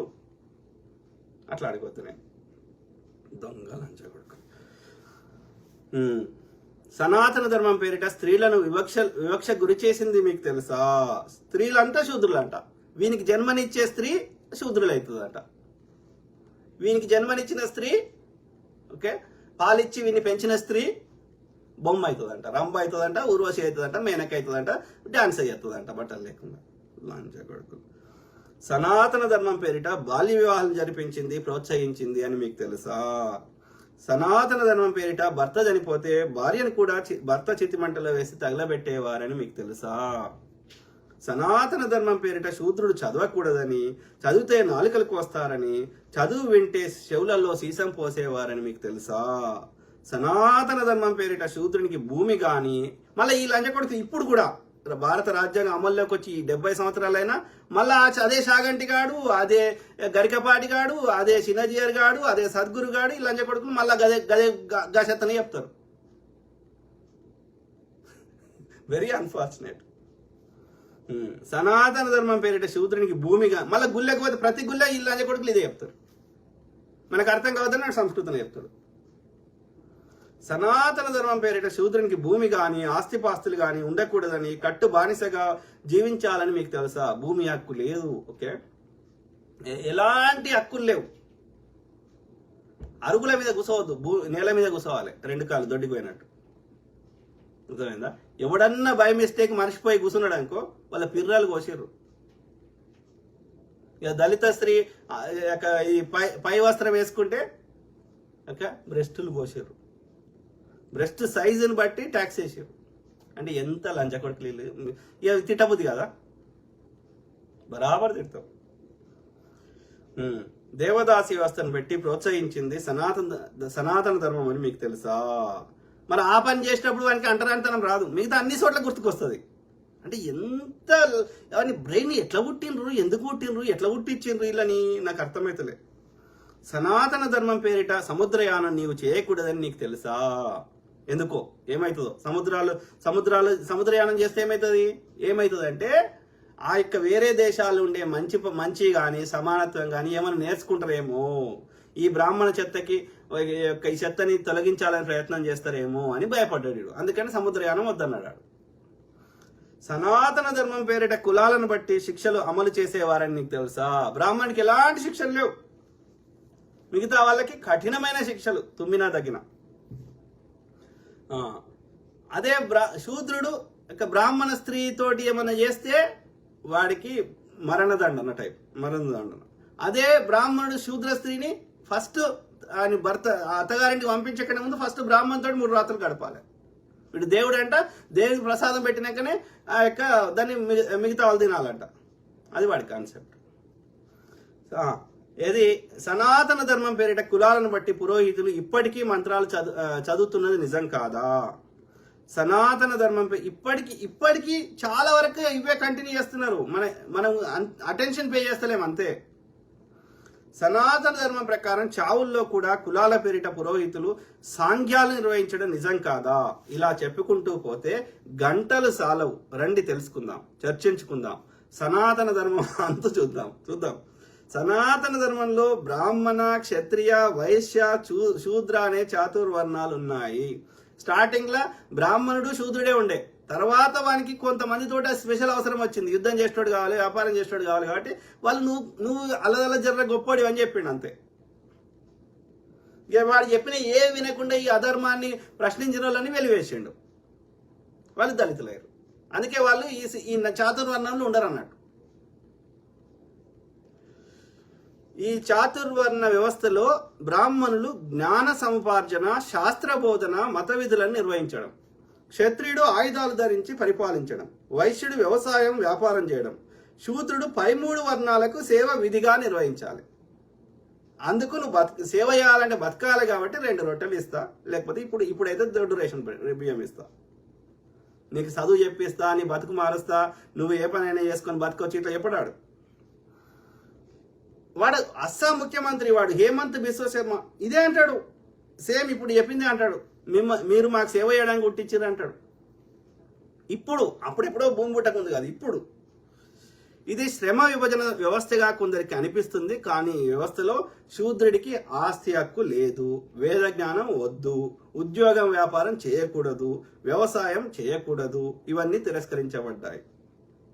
కేవలం దాసుడిగా పై 3 వర్ణాలకు సేవ చేసి పొట్ట నింపుకోవాలి. అందుకే వీళ్ళ పేర్లు కూడా దాస్ అనే ఉంటాయి, చాలా మందికి ఉండేవి. ఆ అంటే పేర్లనే రాసింటాడు. వాడేమో శాస్త్రి, వాడు ద్వివేది, త్రివేది, శర్మ, శుక్ల, ఇట్లా ఇది అన్ని అట్లా పేరుంటాయి. ఈయనకి దాసుడు, ఎల్లయ్య, పోషయ్య, ఇట్లా అంటే పేర్లనే నువ్వు డిఫరెన్స్ చెప్పొచ్చు. ఆ విధంగా సేవలు చేసిన వానికే స్వర్గప్రాప్తి లభిస్తుందని బ్రాహ్మణుల శాస్త్రాలు. స్వర్గం ఎడపాడైంది. దొంగముడ కొడుకు. ఈ సనాతన ధర్మం వర్ణ వ్యవస్థ శూద్రుల పాలట శాపాలుగా ఎలా పరిణమించాయో ఇంకా కొన్ని ఉదాహరణలు. ఇది పై 3 వర్ణాల పురుషులు శూద్రవర్ణం స్త్రీలను లైంగికంగా అనుభవించవచ్చు, పెళ్లాడవచ్చు. అయితే పై వర్ణాల స్త్రీలతో లైంగిక సంబంధం గల శూద్ర పురుషుడి నేరం చేస్తే, అంటే ఈ పైన 3 వర్ణాలు ఉన్నాయి కదా, అలా రాసిండ్రు అన్నట్టు. ఈ వర్ణంకి ఈ వర్ణం సంకరణం అయితే ఇది. ఓకే, సో ఎట్లా చేసినా బ్రాహ్మణి స్త్రీని ఎవడు టచ్ చేయకూడదు, రాజు అయినా సరే. ఓకే, సో అర్థమైందా? సో ఆ విధంగా చేసినప్పుడు ఈ పై 3 వర్ణాల వారు శూద్ర స్త్రీని అనుభవించవచ్చు. కానీ శూద్రుడు పై 3 వర్ణాలలో ఏ స్త్రీని అనుభవించకూడదు. ఒకవేళ బై మిస్టేక్ చేస్తే ఓకే, వాడి యొక్క అంగాన్ని ఖండించేవారు, పురుషాంగాన్ని కట్ చేసేవారు, లేదా అతనికి మరణ శిక్ష వేసేవారు. ఇది నేను చెప్తలే, మనుధర్మ శాస్త్రం 8వ అధ్యాయం 374వ శ్లోకం. ఓకే, 2వ పాయింట్. బ్రాహ్మణుడు కేవలం బ్రాహ్మణ కులంలో పుట్టిన కారణంగానే ధర్మ నిర్ణయం చేయగలడు. వేదం చెప్పే హక్కు వాడికి మాత్రమే ఉంది. మిగతా వాళ్ళు ఎట్లా బతకాలి, రాజు ఏం చేయాలి, ఇంకోటి ఏం చేయాలని చెప్పే అధికారం కేవలం బ్రాహ్మణికే ఉంది. కానీ శూద్రులు ఎంత పాండిత్యం సంపాదించుకున్నా ఆ స్థానం చేరుకోలేరు. ఇది కూడా మనుధర్మ శాస్త్రంలో 8వ అధ్యాయం 21వ శ్లోకం. 3వ పాయింట్. ఏ రాజు యొక్క రాజ్యంలో శూద్రులు ధర్మ నిర్ణయం చేస్తారో ఆ రాజ్యం ఊబిలోకి పడిన ఆవు వలె కుంగిపోతుంది. అంటే శూద్రుడికి ఎలాంటి హక్కులు లేవు. సో మనుధర్మ శాస్త్రము 8వ అధ్యాయము 21వ శ్లోకం. ఇది వాడి యొక్క అప్పుడు పెట్టిన రాజ్యాంగం. ఓకే, దీనికి భిన్నంగా ఎవరు ప్రవర్తిస్తే వాళ్ళకి కఠిన శిక్షలు ఉండేవి. Okay, simple. అంటే శూద్రులకు శిక్షలు ఉండేవి, కఠిన శిక్షలు. ఏ శూద్రుడైనా గర్వంతో ధర్మాన్ని ప్రవచించినా విన్నా అతని నోటిలో చెవులలో మసులుతున్న నూనె పోయించబడును. ఇది మనుధర్మ శాస్త్రంలో 8వ అధ్యాయము 272వ శ్లోకము. ఓకే, ఇవన్నీ మనకు అర్థం కావద్దని వాడు సంస్కృతంలో రాసుకున్నాడు. శూద్రులకు విద్య గరిపిన బ్రాహ్మణులు, శూద్రుల వద్ద విద్యాభ్యాసం చేసిన బ్రాహ్మణులు శ్రాద్ధ కర్మల నిర్వహణకు అనర్హులు. మనుధర్మ శాస్త్రము 3వ అధ్యాయము 156వ శ్లోకం. శూద్రుని సమక్షంలో వేదాలను పఠించరాదు. మనుధర్మ శాస్త్రము 4వ అధ్యాయము 99వ శ్లోకం. శూద్రుడు ఆస్తులు సంపాదించే శక్తి ఉన్నప్పటికీ అతడు తన అవసరాలకు మించిన సొత్తును కలిగి ఉండరాదు. అలా సంపాదించి ధనాన్ని కూడబెట్టడం జరిగితే అతడు అహంకారపూరితుడై బ్రాహ్మణులను లక్ష్య పెట్టకపోవచ్చును. మనుధర్మశాస్త్రం 10వ అధ్యాయం 129వ శ్లోకము. ఇక ఇట్లా అన్నాక శూద్రుని దగ్గర ఎందుకు డబ్బులు ఉండనిస్తాడు? సో వాడు రాసుకున్న పుస్తకాన్ని అమలు చేస్తున్నాడు. అందుకే వాళ్ళు భారత రాజ్యాంగాన్ని అంగీకరించలేదు, భారతీయ జెండాని అంగీకరించలేదు. కాషాయమే మా జెండా అంటారు ఇప్పటికీ, మన ధర్మశాస్త్రమే మా రాజ్యాంగం అంటారు ఇప్పటికీ. బ్రాహ్మణుడు తన జీవనానికి ఎలాంటి లోపం ఏర్పడినా సందేహించకుండా శూద్రుని వస్తు సంపదలను స్వాధీనం చేసుకోవచ్చు. మన ధర్మశాస్త్రము 8వ అధ్యాయము 417వ శ్లోకం. అయినా సరే సనాతన ధర్మం గొప్పది అని చెప్పుదామా? అరే పవన్ కళ్యాణ్ వచ్చిన ఇక్కడ వీనికి కూడా అర్థమైతలే, వీడు కూడా శూద్రుడే, కాపోడు కూడా, వానికి అర్థమైతలే పిచ్చిన కొడుకు. బ్రాహ్మణుడు ఆదేశించినట్టుగా బ్రాహ్మణ క్షత్రియ వైశ్య జాతులను సేవించడమే శూద్రుల వృత్తి. మన ధర్మశాస్త్రం 1వ అధ్యాయం 9వ శ్లోకం. బ్రాహ్మణులకు సేవకులుగా ఉండడమే శూద్రులకు తగిన వృత్తి. మరే పని కూడా దీనికి సాటి రాదు. మన ధర్మశాస్త్రం 10వ అధ్యాయం 123వ శ్లోకం. బ్రాహ్మణుడు జీతభత్యాలతో నిమిత్తం లేకుండా శూద్రులతో సేవలు చేయించుకోవాలి. ఎందుకంటే బ్రాహ్మణులకు బానిసలుగా ఉండడానికి భగవంతుడు శూద్రులను సృష్టించాడు. వాడు క్లియర్ చెప్పిండు కదా, వాడు ముక్కులకెళ్ళి వచ్చిండు, వీడు ఇంకా కింది భాగాలకి వచ్చిండు, కింది భాగాలకు వచ్చినాడు వానికి సేవ చేయాలని క్లియర్ మనకు చెప్పిండు కదా వాడు. ఇది మనుధర్మశాస్త్రం 8వ అధ్యాయము 413వ శ్లోకం అంట. ఎవరైనా శూద్రుడు ద్విజుణ్ణి పై 3 వర్ణాలను దూషించినట్లయితే ఆ శూద్రుని ఆ నాలుక కత్తిరించబడును. ఎందుకంటే శూద్రులు అతి తక్కువ జాతి వారు కనుక. మనుధర్మశాస్త్రం 8వ అధ్యాయము 270వ శ్లోకం. ద్విజుల అంటే పై 3 వర్ణాల యొక్క పేర్లు కులాలను తిరస్కరిస్తూ ప్రస్తావించిన శూద్రుల నోట్లో 10 వేళ్ల పొడవు గల ఇనుప మేకును ఎర్రగా కాల్చి దూర్చాలి అంట. అంటే మాకు ప్రాణం లేదురా? ఆలోచించగలుగుతారు. మన ధర్మశాస్త్రం 8వ అధ్యాయం 271 శ్లోకం. బ్రాహ్మణుని పేరు సంతోషాన్ని గుర్తుకు తెచ్చేదిగా, క్షత్రియుల పేర్లు రక్షణకు మారు పేరుగా, వైశ్యుల పేర్లు వృద్ధిని చూపేదిగా ఉండాలి. శూద్రుల పేర్లు సేవక వృత్తిని చూపుతూ ఉండాలి. ఇంతకు చెప్పిన కదా దాసు లెక్క. సో మన ధర్మశాస్త్రం 2వ అధ్యాయం 32వ శ్లోకం.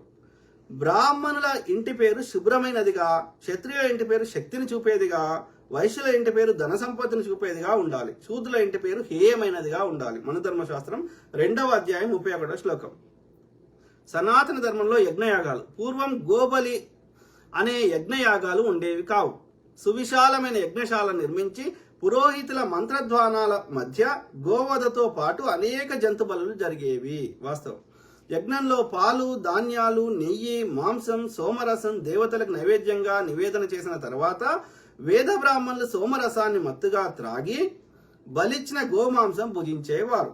అందుకు సాక్ష్యం వారు నమ్మిన గ్రంథాల్లోనే రాయబడింది. ఇవే రుజువులు. ఓకే, అధో అన్నం వాయ్ గోవా అట్లా వాళ్ళ లెక్క చదివే ప్రయత్నం చేస్తున్నా. వాస్తవానికి గోవు మన ఆహారం అని ఎక్కడ రాసిర్రు? ఐతరేయ బ్రాహ్మణీయం 111వ అధ్యాయం 9వ శ్లోకం. 111లో అలా మళ్ళీ సబ్ డివిజన్ ఉన్నట్టుంది. 111 /9/8. ఓకే, అందులో రాశారు అధో అన్నం వాయ్ గోవా అంటే దాని అర్థం వాస్తవానికి గోవు మన ఆహారం. ఓకే, మాంసం లేకుండా మధువును తీసుకోవడం సాధ్యం కాదు. ఇదేలా రాశారు? అశ్వలాయన గృహ్య సూత్రం అనే దాంట్లో రాశారు. పండితుడు, ప్రసిద్ధుడు, సామాజికుడు, శ్రోతలున్న వక్త, వేదపాటి, దీర్ఘాయుష్మంతుడు అగు పుత్రుణ్ణి కనాలన్న కోరిక గల తల్లి ఆబోతు లేదా ఎద్దు మాంసం నేతితో వండుకొని తినవలేను అని బృహదారణ్యకంలో రాశారట. వయసులో ఉన్న దూడ మాంసం గాని లేదా ముదురు వయసులో ఉన్న ఎద్దు మాంసం గాని భుజించాలి అని శంకరాచార్యులు చెప్పారంట. నా శరీరం మాంసమై ఉన్నంత వరకు నేను లేత ఆవు మాంసం తింటాను అని ఎవరన్నారు? యజ్ఞవల్కుడు శతపథ బ్రాహ్మణం పుస్తకంలో అన్నాడంట. భరద్వాజుడు ఒక ఆవు దూడను వధించి రామునికి భోజనానికి ఆహ్వానించాడు. రామాయణంలో రాయబడ్డది. ఎన్ని యజ్ఞాలు యాగాలు చేసినా మాంసం తినని వాడు రాబోయే 20 జన్మలు జంతువుగానే పుడతాడు అని ఎలా రాసిర్రు? మనుధర్మ శాస్త్రంలో 35వ సూక్తంలో రాసిర్రట.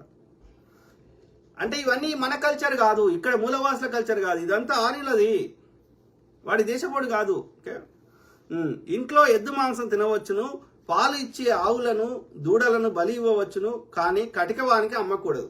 కౌటిల్యుని అర్థశాస్త్రం. ఉత్తర క్రియలలో అంటే దశదిన కర్మలలో భాగంగా ఆవునో ఎద్దునో వధించి బ్రాహ్మణులకు విందు ఇచ్చేవారు. ఇది ఋగ్వేదంలో ఉంది. రంతిదేవుని వంటగదిలో ఆవును వధించి ధ్యానంతో పాటు మాంసం వడ్డించేవారు. అథర్వణ వేదంలో ఉంది. ఇంద్రునికి శివునికి గోవులు బలి ఇవ్వాలి.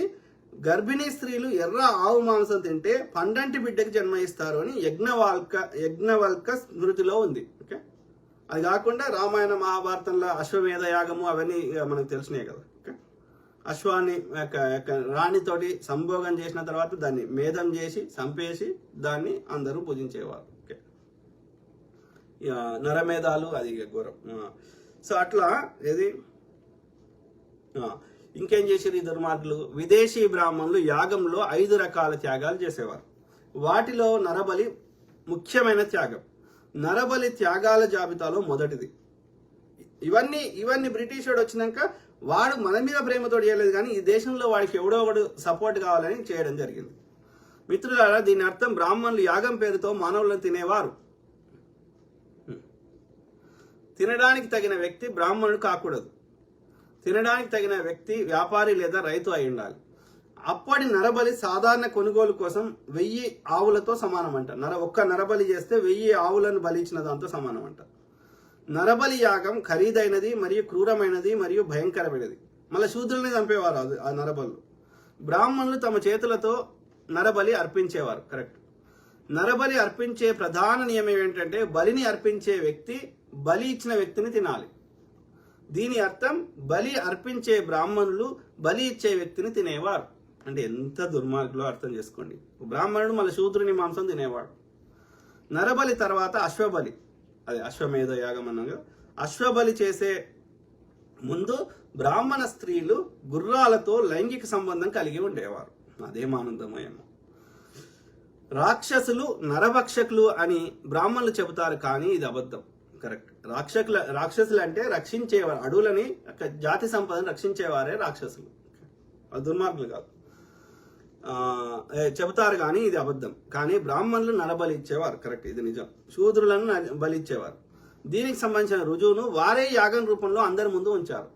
మిత్రులారా, మరిన్ని వివరాల కోసం అంబేద్కర్ గారు రాసిన క్రాంతి ఆర్ ప్రతిక్రాంతి రిడిల్స్ ఆఫ్ హిందూయిజం పుస్తకము మరియు నారాయణ్ బుద్ధ్వంత్ రాసిన పుస్తకం నేను హిందువుని కాదు చదవండి. ఓకే, ఎస్సీ ఎస్టీ ఓబీసీ లా నరబలిని ఆపడానికి బ్రిటిష్ వారు 1831లో ఒక చట్టాన్ని తెచ్చారు. అర్థమైందా? భారతదేశంపై మొదటి దాడి ఎవరు? ముస్లిం పాలకుడు మీర్ కాసిం క్రీస్తు శకం 712లో చేశారు. కరెక్ట్. ఆ తర్వాత మహమ్మద్ గజ్నవి, మహమ్మద్ గోరీ, చెంగిస్ ఖాన్, కుతుబుద్దీన్ ఐబక్, బానిస రాజవంశం, తుగ్లక్ రాజవంశం, ఖిల్జీ రాజవంశం, లోడీ రాజవంశం మరియు తర్వాత మొఘలు. ఓకే, ఢిల్లీ సుల్తాన్లు, తర్వాత మొఘలు.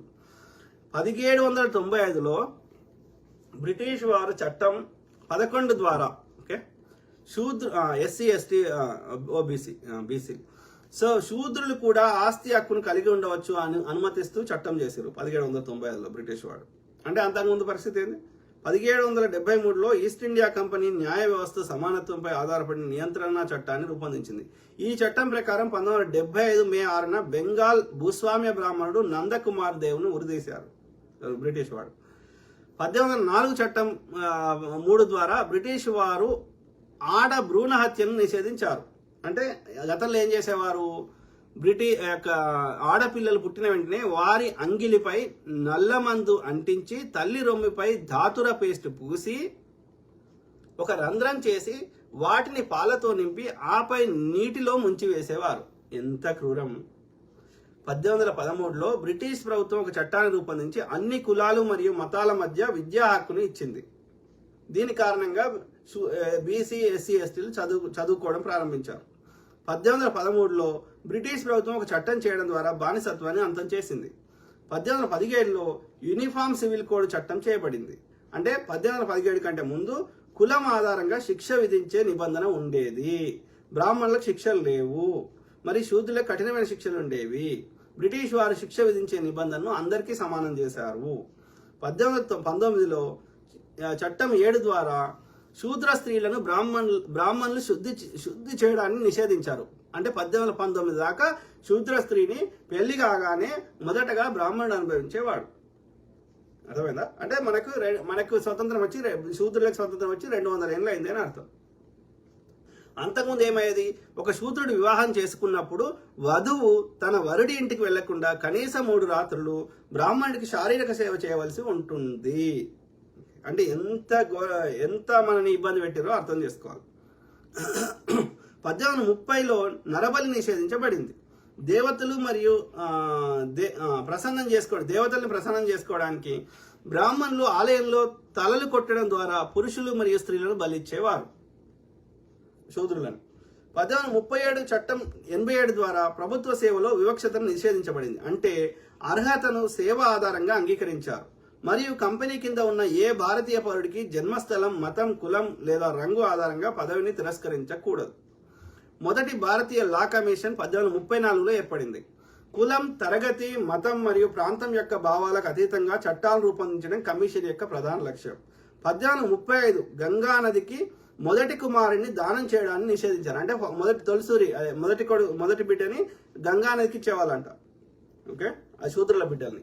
శూద్ర ఇంట్లో పుట్టిన మొదటి బిడ్డ మగపిల్లవాడైతే ఆ బిడ్డని గంగలో పడివేయాలని బ్రాహ్మణులు ఒక నియమం పెట్టారు. మొదటి కుమారుడు ఆరోగ్యంగా మరియు బలంగా పుడతాడు. ఈ బిడ్డ బ్రాహ్మణులతో పోరాడకుండా ఉండడానికి అతను పుట్టిన వెంటనే గంగా నదికి దానం చేసేవారు. Very unfortunate. అంటే ఎన్ని రకాలుగా మనకి కాల్చుకున్నారు. 1835 మార్చి 7న లార్డ్ మెకాలే విద్యా విధానాన్ని రాష్ట్ర అంశంగా చేశారు మరియు ఉన్నత విద్యా మాధ్యమాన్ని ఆంగ్ల భాషగా చేశారు. ఇప్పటికీ మన దేశంలో ఉన్నది ఆ మెకాలే విద్యా విధానమే. 1835లో ఒక చట్టం చేయడం ద్వారా బ్రిటిష్ వారు ఎస్సీ, ఎస్టీ, ఓబీసీలకి అంటే శూద్రులకి కుర్చీపై కూర్చునే హక్కుని ఇచ్చారు. అంతకుముందు కుర్చీపై కూర్చోకూడదు, ఇంతకుముందు చెప్పిన కదా. సో డిసెంబర్ 1829 నాటి 17వ నియమం ద్వారా వితంతువులను దహనం చేయడం చట్టవిరుద్ధమని ప్రకటించి సతీ ఆచారాన్ని ముగించారు. అదే సతీ సగమనం. దేవదాసి సాంప్రదాయాన్ని నిషేధించారు. బ్రాహ్మణుల ఆదేశం మేరకి ఎస్సీ, ఎస్టీ, ఓబీసీ అంటే శూద్రులు తమ బాలికలను ఆలయ సేవ కోసం దానం చేసేవారు. ఆలయ పూజారులు వారిని లైంగికంగా దోపిడీ చేసేవారు. పుట్టిన తర్వాత ఆ బిడ్డను పారవేసి ఆ బిడ్డకు హరిజన అని పేరు పెట్టేవారు. 1921 కులాల వారిగా జనాభా లెక్కల ప్రకారం మద్రాసు మొత్తం జనాభా 4,23,00,000.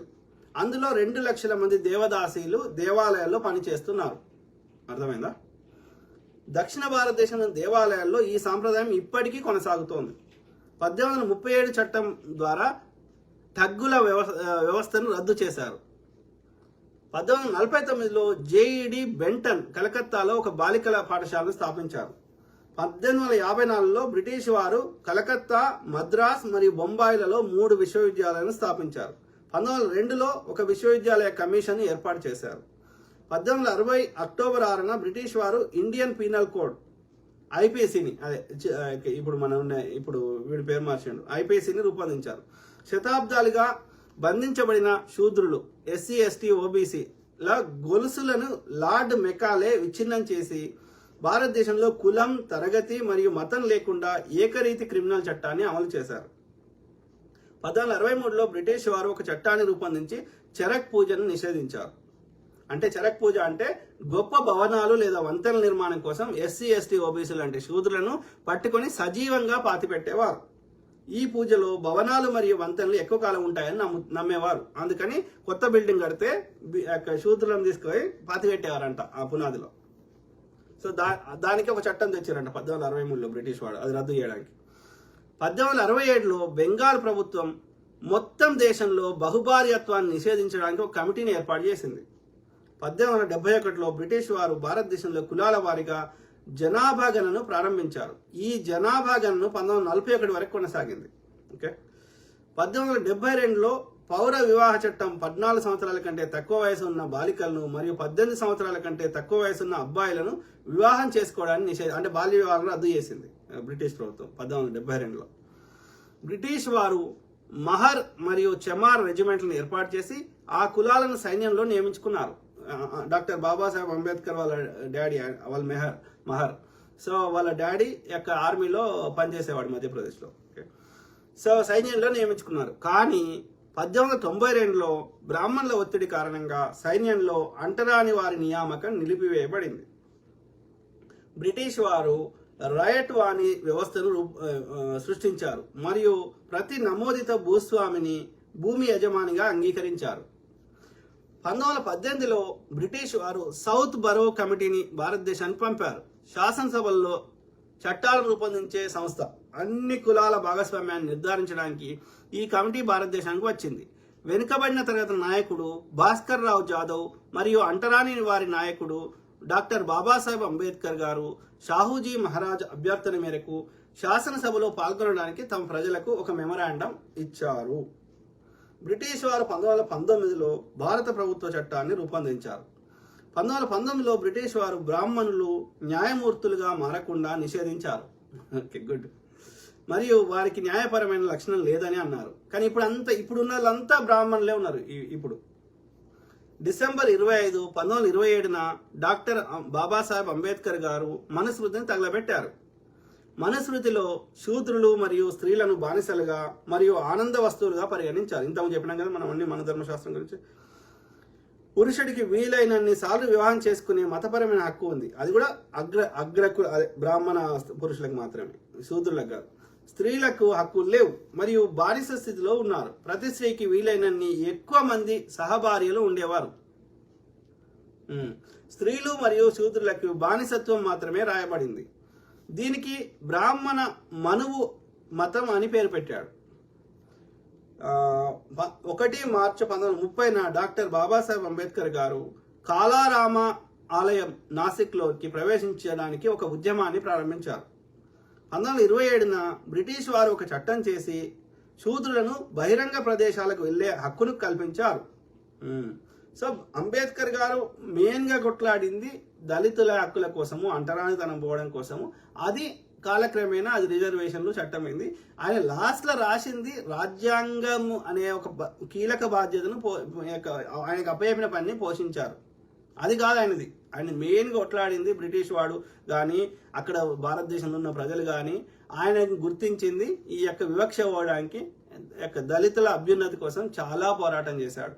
కాబట్టి ఈ దళిత నాయకుడిగా అతన్ని అన్ని సభలలోకి పిలిచారు బ్రిటిష్ వాడు కానీ ఇంకెవరైనా సరే.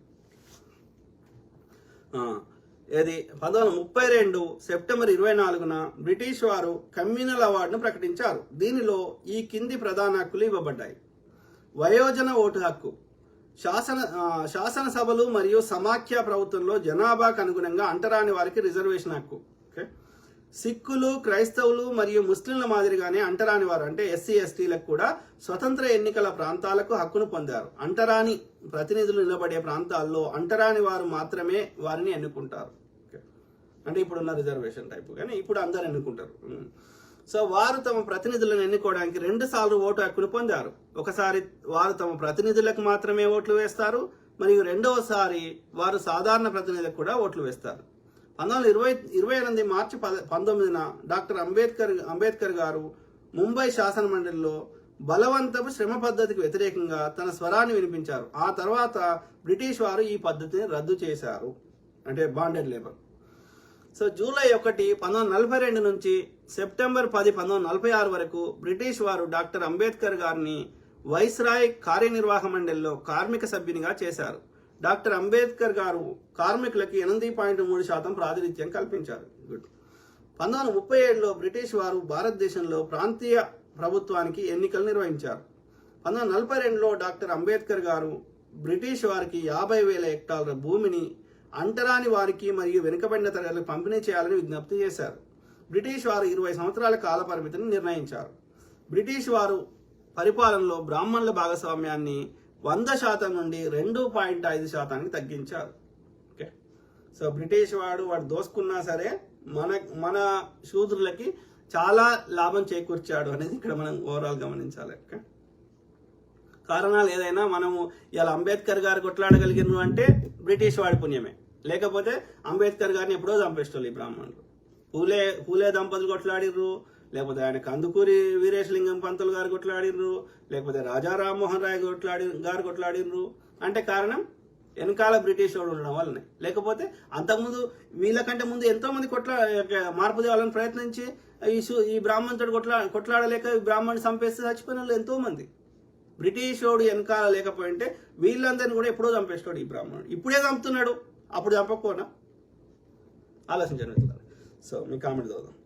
సో కాబట్టి నేను ఏమంటున్నా, ఇక్కడ మన సమస్యలకి ఏకైక పరిష్కారం సనాతనం అనే చెత్తని పూడ్చిపెట్టాలి. అర్థం? నేను గమనించింది ఒకటే, దేవుడు లేడు, మన్ను లేడు, మశానం లేడు. వెనకట ఎవడన్నా ప్రజలకు మంచి చేస్తే అని దేవుడు అన్నారు, అంతే తప్ప ఏం లేదు. ఎక్కడ ఏ గ్రహం మీద కానీ ఎక్కడ కానీ ఆడ ఒక ఆయన కూర్చుండి అందరు ఏం చేస్తారు 24 గంటలని చూస్తే ఆయన ఎవ్వరు లేరు. Okay, simple. ఓకే, కాబట్టి ఆ యొక్క ప్రతి ఒక్కడు వాడి దోపిడీ కోసం దుకాణం తెరుచుకున్నాడు. ఈ మతం ఆ మతం అని కాదు, అన్ని మతాలు ఉన్నారు దొంగలు. Okay, simple. ఓకే, వీడు చెప్తే చెప్పండి, ఒక పాస్టర్ చెప్తే ఎవరు ఏ ప్రకృతి ఉంటుందో చెప్పండి. మరి వీళ్ళతోటి ఏది ప్రపంచంలో జరిగే భూకంపాలు ఆపమనండి, లేకపోతే వరదలు రాకుండా ఆపమనండి, వీళ్ళకున్న మంత్రాలతోటి, లేకపోతే వీళ్ళకున్న పాస్టర్ వీటితోటి. అంత నాన్ సెన్స్, ఎక్కడా ఎవరు లేరు. ఎస్, మన లోపల గతంలో చెప్పిన సో మన లోపల ఆ యొక్క ఇప్పుడు దీన్ని సైన్స్లో వాళ్ళు క్వాంటమ్ ఫిజిక్స్ అంటున్నారు. సో ఏ పేరు చెప్పినా ఒక ఎనర్జీ అనేది ఉన్నది. ఎస్, ప్రకృతి మన లోపల ఉన్న ఎనర్జీ బయట ఉన్న ఎనర్జీ వేరు కాదు. కాబట్టి మన ఎనర్జీని మనము ఏమంటారు సరిగ్గా దాన్ని మనం క్రోడీకరించగలిగితే ఆ యొక్క సృష్టిలో ఉన్న ఎనర్జీని మనము అట్రాక్ట్ చేయగలుగుతాం. కాబట్టి కొన్ని యొక్క వేరే వాళ్ళకి నష్టం కాకుండా ఉండేటువంటి ఏమన్నా ఒక నిష్కల్మషంగా కోరే కోరికలు ఏమైనా ఉంటే అవి నెరవేరే అవకాశం ఉంది.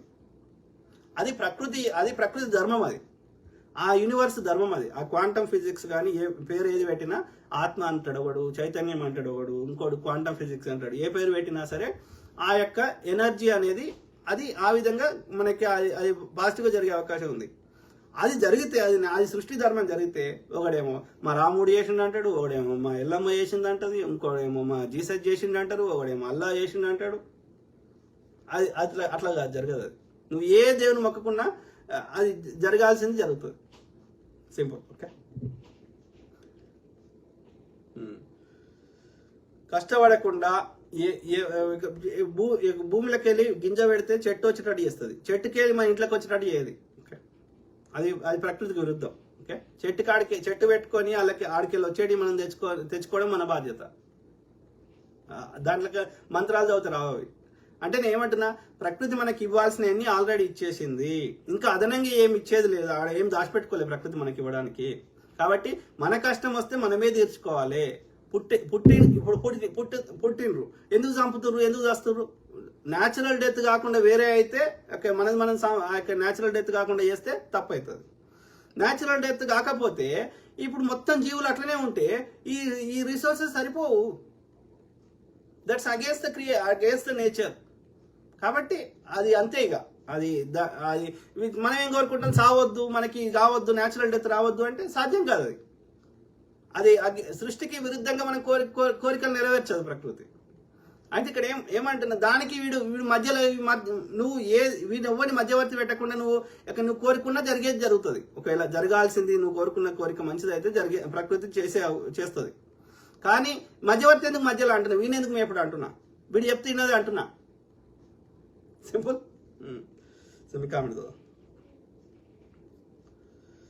ఒకటే మార్గం, ఈ దుర్మార్గులను దింపాల్సిన అవసరం ఉంది. ఓకే, ప్రజల్ని ఎడ్యుకేట్ చేస్తేనే మనం మార్పులు తేగలుగుతాం. సింపుల్. లేకపోతే వాడు చేసిన ఈ దీంట్లో చాలా కామెంట్స్ ఉన్నాయి. ఏమంటారు, నీల హరీశ్వర్ ఏమంటున్నారు, 2014 ముందు మేడ్ ఇన్ ఇండియా ఉండే. Correct, make in India. Modi వచ్చాక మేడ్ ఇన్ ఇండియా ఉండే, మోడీ వచ్చాక మేక్ ఇన్ ఇండియా చేశాడు. అందులోనే అర్థం చేసుకోవాలి, అవన్నీ చైనా ప్రోడక్ట్స్ దిగుమతి చేసుకుంటున్నాను. కరెక్ట్ బ్రదర్, నీల హరీష్ బ్రదర్. తెలంగాణ పగిడిపల్లి, ఉపరాష్ట్రపతి అనారోగ్య కారణంగా రాజీనామా చేశాడంట. ఇన్ని సంవత్సరాలు లేని అనారోగ్యం రాత్రి 7:30కి వచ్చిందా? అన్న జడ్జీలను చంపినట్టు అందరినీ చంపుతామని అంటే కుదరదు అమిత్ షా.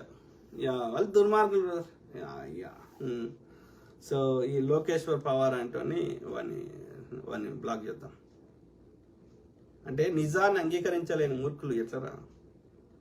నీలా హరీష్ బ్రదర్ ఏమంటారు, మొన్న జరిగిన ఎన్నికలు 15 కోట్ల మంది కూడా బీజేపీ ఓట్లు వేయలేదు రా బాబు ఆయన అంటున్నాడు. వాడిని తిడుతున్నాడు. లిమ్డా ఎవడో ఉన్నాడు, వాడు లిమ్డా. సో ఓట్లు వేయలేదురా ఎర్రీ డాష్. 96 కోట్ల మంది ఓటర్స్ ఉన్నారు దేశంలో. 64 కోట్ల మంది ఓట్లు వేస్తే అది ప్రజలు ఎన్నుకునే కాదు. ప్రజలు ఎన్నుకుంటే బీజేపీ ఒక్క రాష్ట్రంలో రాదు. మోసం చేస్తున్నారు. బీజేపీకి ముందే ఈవీఎంలలో వేసుకొని పోయి ఆ యొక్క స్ట్రాంగ్ రూమ్లలో రీప్లేస్ చేస్తున్నారు. లేదు అంటే ఈ యొక్క ఇది ఓట్లు చెల్లకుండా చేస్తున్నారు. అనేక రకాలుగా ఈ యొక్క పోల్ మేనేజ్మెంట్ చేస్తున్నారు. ఒక 20% ఓట్లు అడ్డదారుల యూత్ బ్రెయిన్ వాష్ చేసి మతం చుట్టూ తిప్పి 20% తెస్తే మిగిలిన 20% మోసం చేస్తున్నారు. 5% కూడా లేని దగ్గర వస్తలేరు. ఎందుకంటే అంత మోసం చేస్తే తెలిసిపోతుంది. కేరళలో తమిళనాడులో ఎందుకు వస్తలేరు అంటే అది మొత్తం మోసం చేసినాక తెలిసిపోతుంది. సింపుల్. అవన్నీ దొంగ ఓట్లు పడ్డాయి. సమాధానం చెప్పలేక పారిపోతున్నారు. ఓటు పర్సంటేజ్ డేట్ బయటకు తీసి చదువు ఊరేసుకొని పోతావు. Correct brother. నీలా హరీష్ బ్రదర్ ఏమంటున్నాడు. నీలా హరీష్ బ్రదర్, పాకిస్తాన్ లష్కరే తోయిబా ఉగ్రవాద సంస్థ, ఐఎస్ఐ ఉగ్రవాద సంస్థ, బీజేపీ ఆర్ఎస్ఎస్ ఉగ్రవాద సంస్థ, ఇవన్నీ ఒకే తల్లికి పుట్టిన ఒకే మనస్తత్వం గల ఉగ్రవాద సంస్థలు. 100% బ్రదర్, 100%. వాళ్ళతోటి కూడా చేయించేది వీడే. వాళ్ళకి పైసలు ఇచ్చి కూడా చేయించేది వీడే. వీళ్ళ ఆరిజిన్ కూడా ఒకటే. దేశాలు మారొచ్చు కానీ మనస్తత్వం ఒకటే. సింధు నదికి అవతల ఉండే వీళ్ళు వచ్చేసారు. వీళ్ళకి దోపిడీ కోసం, దేశ వ్యతిరేకత కోసం రూపాలు మార్చుకొని దేశద్రోహం చేయడమే. శూద్రుడు చచ్చిపోతే బాధ అవుతలేదు, ఇంకో ఆర్యుడు చచ్చిపోతే వానికి బాధ అవుతుంది. సింపుల్. హిట్లర్ వాడొక దుర్మార్గుడు హిట్లర్. నరసింహస్వామి చిదురాల, కంగ్రాచులేషన్స్ అన్న. Thank you brother. ఏమంటున్నాడు నీలా హరీష్ బ్రదర్, ఈడబ్ల్యూఎస్ కూడా సౌత్ ఇండియాలో ఉన్న పేద అగ్రవర్ణాలకు అందట్లేదు. Correct brother. ఓన్లీ బ్రాహ్మణుడే వాడుకుంటున్నా ఈడబ్ల్యూఎస్ని. కేవలం గుజరాతీ మార్వాడి ఆర్యులలో ఆర్య బనియాలు ఉన్నారు, ఆర్య వైశ్యులు ఉన్నారు, ఆర్య బ్రాహ్మణులు ఉన్నారు, ఆర్య క్షత్రియులు ఉన్నారు, ఆర్యులు. సో మార్వాడి కార్య బ్రాహ్మణులు మాత్రమే అందుతుంది. అంతా ప్రైవేటీకరణ అయిపోయింది. ఇది అర్థం కాక పేద ఓసీ కేటగిరీ ఉన్న వాళ్ళందరికీ తింటున్నారు అనుకుంటున్నారు. బీజేపీ వ్యూహంలో భాగం ఇది. అంతా నార్త్ ఇండియా దొబ్బేస్తుంది. 100% correct. Okay. Chantiraj, thank you brother. నీలా హరీష్ బ్రదర్, బ్రాహ్మణులు అంటే ఎవరు? వైదికుల, శైవుల, వైష్ణవుల, స్మార్తుల, ద్రవిడుల, వీళ్ళకే పడదు. ఇక్కడ దక్షిణ భారతదేశంలో ఉన్న బ్రాహ్మణులు కన్వర్టెడ్ బ్రాహ్మణులు. ఆ ఆర్య బ్రాహ్మణులకి వాళ్ళ సేవ చేస్తున్నారు వీళ్ళంతే. వాళ్ళ ఉచ్చుల పడ్డారు. ఒకడు అడ్డబొట్టు అంటాడు, ఒకటి నిలువుబొట్టు అంటాడు. శైవులు, వైష్ణవులు అయితే తలలు నరుక్కున్నారు పూర్వం. కరెక్ట్. ఆల్వార్లు, నయనార్లు కానీ బాగా కొట్లాడేటోళ్ళు వైష్ణవులు, శైవులు. మా దేవుడే గొప్ప అంటే మా దేవుడే గొప్ప అంటే ఆధిపత్య పోరు. శివాలయంలో పూజ చేసే బ్రాహ్మణుడు, వైష్ణవాలయాల్లో పూజ చేసే బ్రాహ్మణుడు ప్రభుత్వ ఉద్యోగులు కదా. ఇప్పటి వాడి అక్కడక్కడ వాడు ఇప్పటికీ పూర్ణ వైష్ణవులు బ్రాహ్మణులనే నేను చెప్తుంది, మిగతా వాళ్ళు కాదు. సో వాళ్ళలో విష్ణుమూర్తి రిలేటెడ్ ఒక్క పండుగ చేసుకోరు. Vice versa same thing. ఇప్పుడు ఎగ్జాంపుల్ ఆయన ఉన్నాడు కదా, ఇప్పుడు ఏమంటారు బాలసుబ్రహ్మణ్యము, ఇంకొకరు కొంతమంది ఉన్నారు, ఈ కె విశ్వనాథ్, ఇట్లాంటి వాళ్ళు ఏంటంటే వాళ్ళు ప్యూర్ శైవులు. సో వాళ్ళు విష్ణుమూర్తి రిలేటెడ్ ఏ పండుగ చేసుకోరు. అట్లనే ఇప్పుడు చిన్నజీఆర్ అంటాడు ఒక్క శివుని రిలేటెడ్. మా ఫ్రెండ్ నా క్లాస్మేట్ నాతో పాటు మాస్టర్ చేసిండు. వాడు శాలవుడు, పద్మశాలి. సో వాని ఇంట్లో ఉన్న అన్ని శివుని రిలేటెడ్ అన్ని తీసేపించిండు. ఓన్లీ విష్ణుమూర్తి రిలేటెడే ఉంచిపించండి చిన్నజీఆర్ గారు. దశావతారంలో అన్ని నిలుబొట్టు దేవుళ్ళే, అడ్డబొట్టు ఒక్కటి ఉండదు. కరెక్ట్. విష్ణుమూర్తి అవతారాలని చెప్తాడు. దొంగ నా కొడుకు. అవతారం లేదు, మను లేదు, మశానం లేదు, అంతా వేరు వ్యక్తులు. ఓకే. వాడు వేరే మళ్ళీ కొత్త మతం ఏడొస్తుందో అని చెప్పి అన్ని విష్ణుమూర్తి అవతారాలని చెప్తాడు. అంటే విష్ణుమూర్తి ఆధిపత్యం పోకూడదని. మళ్ళీ అంబేద్కర్ లాస్ట్కి ఏ స్థాయికి దిగజారిండంటే బుద్ధుని కూడా విష్ణుమూర్తి అవతారం అన్నాడు, అంబేద్కర్ గారిని కూడా విష్ణుమూర్తి అవతారం అన్నాడు. అంటే అర్థమైంది, అంబేద్కర్ పూర్తిగా వ్యతిరేకించండి ఈ విష్ణువుని, ఓకే, విష్ణు సిద్ధాంతాలను. బుద్ధుడు పూర్తిగా వ్యతిరేకించిండు. అంటే అర్థమైంది, అంటే మిగతా వాళ్ళు కూడా పూర్తిగా వ్యతిరేకించారు అని అర్థం. రాముడు, కృష్ణుడు యొక్క మిగతా వాళ్ళందరూ ఇవాళ దశావతారాలు చెప్తున్న వాళ్ళందరూ ఈ యొక్క బ్రాహ్మణుని వ్యతిరేకించారు అని అర్థం. వాళ్ళు ఏడ బయటకు పోతారు అని చెప్పి మళ్ళీ పోతే కొత్త మతం ఏడొస్తుందో వీని ఆధిపత్యం ఏడబోతుందో అని వాళ్ళందరూ విష్ణుమూర్తి అవతారాలు అని చెప్పారు. ఈ అవతారంలో డిఫరెంట్గా ఉన్నాడు, ఈ అవతారంలో ఇట్లున్నాడు అని పిట్టకథలా లేరు. సింపుల్. ఇది అడిగితే సమాధానం ఉండదు. సృష్టికర్త బ్రహ్మ అంటాడు, కానీ బ్రహ్మ గుడులు ఉండవు, పూజలు కూడా చేయరు. ఈ బ్రాహ్మణులు ప్రశ్న అడిగితే సమాధానం ఉండదు. వీడు బ్రహ్మ వేరు, బ్రాహ్మణుడు వేరు కాదు, ఓకే, కానీ వాడు మిగతా వాళ్ళని అట్లా వాడుకుంటున్నాడు. నీల హరీష్ బ్రదర్, రేపు హరిహర చిట్టిమల్లు సినిమా రిలీజ్. 1355లో వీరమల్లు చనిపోయాడు. 1595లో హైదరాబాద్ చార్మినార్ నిర్మించడం జరిగింది. సినిమా మొత్తం పూర్తిగా చరిత్రను వక్రీకరించేలాగానే ఉంది అంటున్నారు విదేశాల్లో చూసిన వాళ్ళు. వేస్ట్ కొడుకు, సినిమాలు చూసి చరిత్ర నేర్చుకుంటాం మనం. చారిత్రక ఆధారాలను బట్టి, శిలా శాసనాలను బట్టి, ఆర్కియాలజీ డిపార్ట్మెంట్ వారు తవ్వితే ఏమన్నా బయటపడ్డ వాటి నుంచి నేర్చుకుంటాం. కానీ ఎవడో ఏదో చెత్త రాసుకుంటే అది అవుతుందా చరిత్ర? ఎవడో సినిమా చేస్తే వాడు 4 పైసల కోసం సినిమా తీస్తున్నాడు, అది అవుతుందా చరిత్ర? రాజేష్ మామిడిపల్లి ఏమంటారు, అప్పటి నుండి ఇప్పటి వరకు ఈ బ్రాహ్మణుల గొప్పతనం అనుకుంటారో ఏది అనుకుంటారో అనుకోండి, కానీ వాళ్ళు చేసేది ఏమిటంటే నిరంతరం ప్రచురణలో ఉండాలని సామెతలు కానీ సినిమాలు కానీ ఏదైనా తీసుకోండి, అది విష ప్రచారం కానీ మీరు అందరం చేస్తూనే ఉంటారు, చూస్తూనే ఉంటారు. దాన్ని ఎలా అదే బ్రదర్, మనము ప్రజలకి అనునిత్యం వాళ్ళకి ప్రజల్ని విషయ పరిజ్ఞానం చేయాలి, ప్రజా సమస్యల మీదనే చర్చలు పెట్టాలి. ఈ బ్రాహ్మణుడు చేసిన యొక్క ఏది ఇప్పుడు నేను ఇంతకుముందు చెప్పినట్టుగా వీటిని ప్రతి ఒక్కరికి అర్థమయ్యేటట్టు చెప్పాలి. చెప్తే ఆటోమేటిక్గా ఒక్కరిని కూడా గుడికి పోకుండా చేస్తే 90% సమస్యలు వీక్తాయి. Simple, okay. గుడికి పోవద్దని నేను చర్చకోమాటలే, వాడు దొంగ నా కొడుకు, వీడు దొంగ నా కొడుకు. ఎవడు నేను ఒక వీడియో చూసిన, ఎక్కడ మారేడు మిల్లి అడవులలో ఒకటే ఇల్లు వేసుకుని ఉన్నాడు ఒక ఆయన, వాళ్ళని కూడా కన్వర్ట్ చేసేసిండి చర్చోడు. వీనికి చిల్లర వస్తుందని కన్వర్ట్ చేస్తున్నాడు. మళ్ళా వేస్ట్, అది వేస్ట్. రాజేష్ మామిడిపల్లి ఏమంటున్నారు, బ్రాహ్మణులను ఎదుర్కోవాలంటే అందరూ ప్రశ్నించాలి, ఒకరు ఇద్దరు అందరు ప్రశ్నించాలి. ఒకరిద్దరు ప్రశ్నిస్తే ప్రవీణ్ పగడాల లాంటి వాళ్ళని, ప్రవీణ్ పగడాల అంటే ఆయన సామాజిక సమస్యల కంటే అన్నిటికీ జీసస్ లింక్ పెట్టిండు. ఏది ఏమైనా అది ఆయన పర్సనల్ చాయిస్, ఆయన జీసస్ని బాగా నమ్ముతాడు కాబట్టి ఆయన పర్సనల్ చాయిస్. కానీ చంపడం నేరం, ఓకే. అది ప్రవీణ్ పగడాల చెప్పి నచ్చకపోతే దాని కౌంటర్గా మీరు చెప్పని ఉంటుంది, చంపడం నేరం, ఓకే. ప్రవీణ్ పగడాల ఎందుకంటే బ్రిటిష్ వాడు తెచ్చిన అన్ని చట్టాలను మేమే క్రిస్టియన్స్ తెచ్చినామని చెప్తాడు ప్రవీణ్ పగడాల. నో, బ్రిటిష్ వాడు వ్యాపారం చేయడానికి వచ్చాడు కానీ మతాని కోసం రాలేవాడు. ఈస్ట్ ఇండియా కంపెనీ మతం ప్రచారం చేయలేవాళ్ళు. అంతకుముందు వచ్చిన వాళ్ళు చేసిండు, పోర్చుగీస్ వాడు చేసిండు, ఫ్రెంచ్ వాడు చేసిండు, డచ్ వాడు చేసిండు, అందుకే వాళ్ళు సక్సెస్ కాలే. వీడు కేవలం వ్యాపారం మాత్రమే చేసిండు, వీడు మతం చుట్టూ పోలే. ఎవడన్నా మిషనరీ వచ్చి వాడు ప్రచారం చేసుకున్నాడు, చేసుకోమన్నాడు, కానీ వీడు ఇన్వాల్వ్ కాలే డైరెక్ట్గా. సో కాబట్టి ఇంతకుముందు బ్రిటిష్ వాడు తెచ్చిన చట్టాలు ఇక మేము క్రిస్టియన్స్ తెచ్చినామని చెప్పుకుంటాడు ఈయన Praveen Pagadala. Not true. So ఏది ఏమైనా ప్రవీణ్ పగడాల జీసస్ని బాగా నమ్ముతాడు, ప్రతిదానికి జీసస్ లింక్ పెడతాడు. సో ఏది ఏమైనా అది ఆయన పర్సనల్ చాయిస్, అది నమ్మేటోళ్ళు నమ్మినరు, లేకపోతే నమ్మకపోయారు. కానీ ఆయన చంపడం మాత్రం నేరం. Okay, let's make it simple. So Kathi Mahesh లాంటి వాళ్ళని, కత్తి మహేష్ని ఎందుకు చంపినరు అంటే రాముని ఏమో అన్నాడు ఆయన. అదే రామాయణంలో ఉన్నాయి, ఇది కాదు రాముడు ఇట్లా అవుతాడు, అట్లా అవుతాడు, లేకపోతే ఆయన దేవుడే కాదు ఏదో అన్నాడు, అందుకని చంపించారు. అది నెల్లూరు దగ్గర ఈ జన సైనికులతోటి కుమ్మక్కై ఆ యొక్క గోదావరి జిల్లాలో చెందిన బ్రాహ్మణులు చంపించారు. అంటే బీజేపీ వాళ్ళు ఒకటి వేరు కాదు,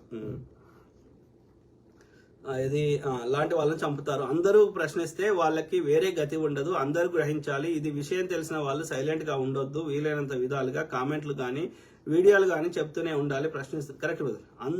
మనందరము ఎడ్యుకేట్ చేయాలి, అందరినీ ఎడ్యుకేట్ చేయాలి, ఓకే. దేవుడు అంటే ఆయన లేడు. మన మనుషులనే దేవుడు అన్నారు అంతే. ఓకే, ఎవరైనా మంచిగా చేస్తే దేవుడు అన్నారు. అంత నుంచి ఎక్కడ ఎవరికి అద్భుతాలు అది సాధ్యం కాదు. ప్రకృతి నువ్వు నేను చెప్తే వినదు. వింటే ఎవరైనా ఏమైనా చేయగలుగుతుండే. ఇప్పటివరకు గురుగ్రహం లేకుండా చేయగలుగుతుండే.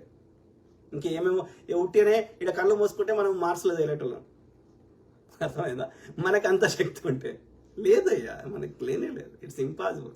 Nature is very powerful. Okay, మనుషులు పుట్టిర్రు చచ్చిర్రు. ఎవరైనా మంచిగా చేసారు సమాజంలో, ఏదైనా మంచిగా చేస్తే వాళ్ళు దేవుడని మొక్కారు. సింపుల్. ఇలా బుద్ధుని దేవుడని మొక్కుతారు కదా అని చెప్పిండు. ఎక్కడన్నా దేవుడు ఉన్నాడని రామాయణంలో ఎక్కడన్నా నేను దేవుడిని అని చెప్పిండు ఆయన.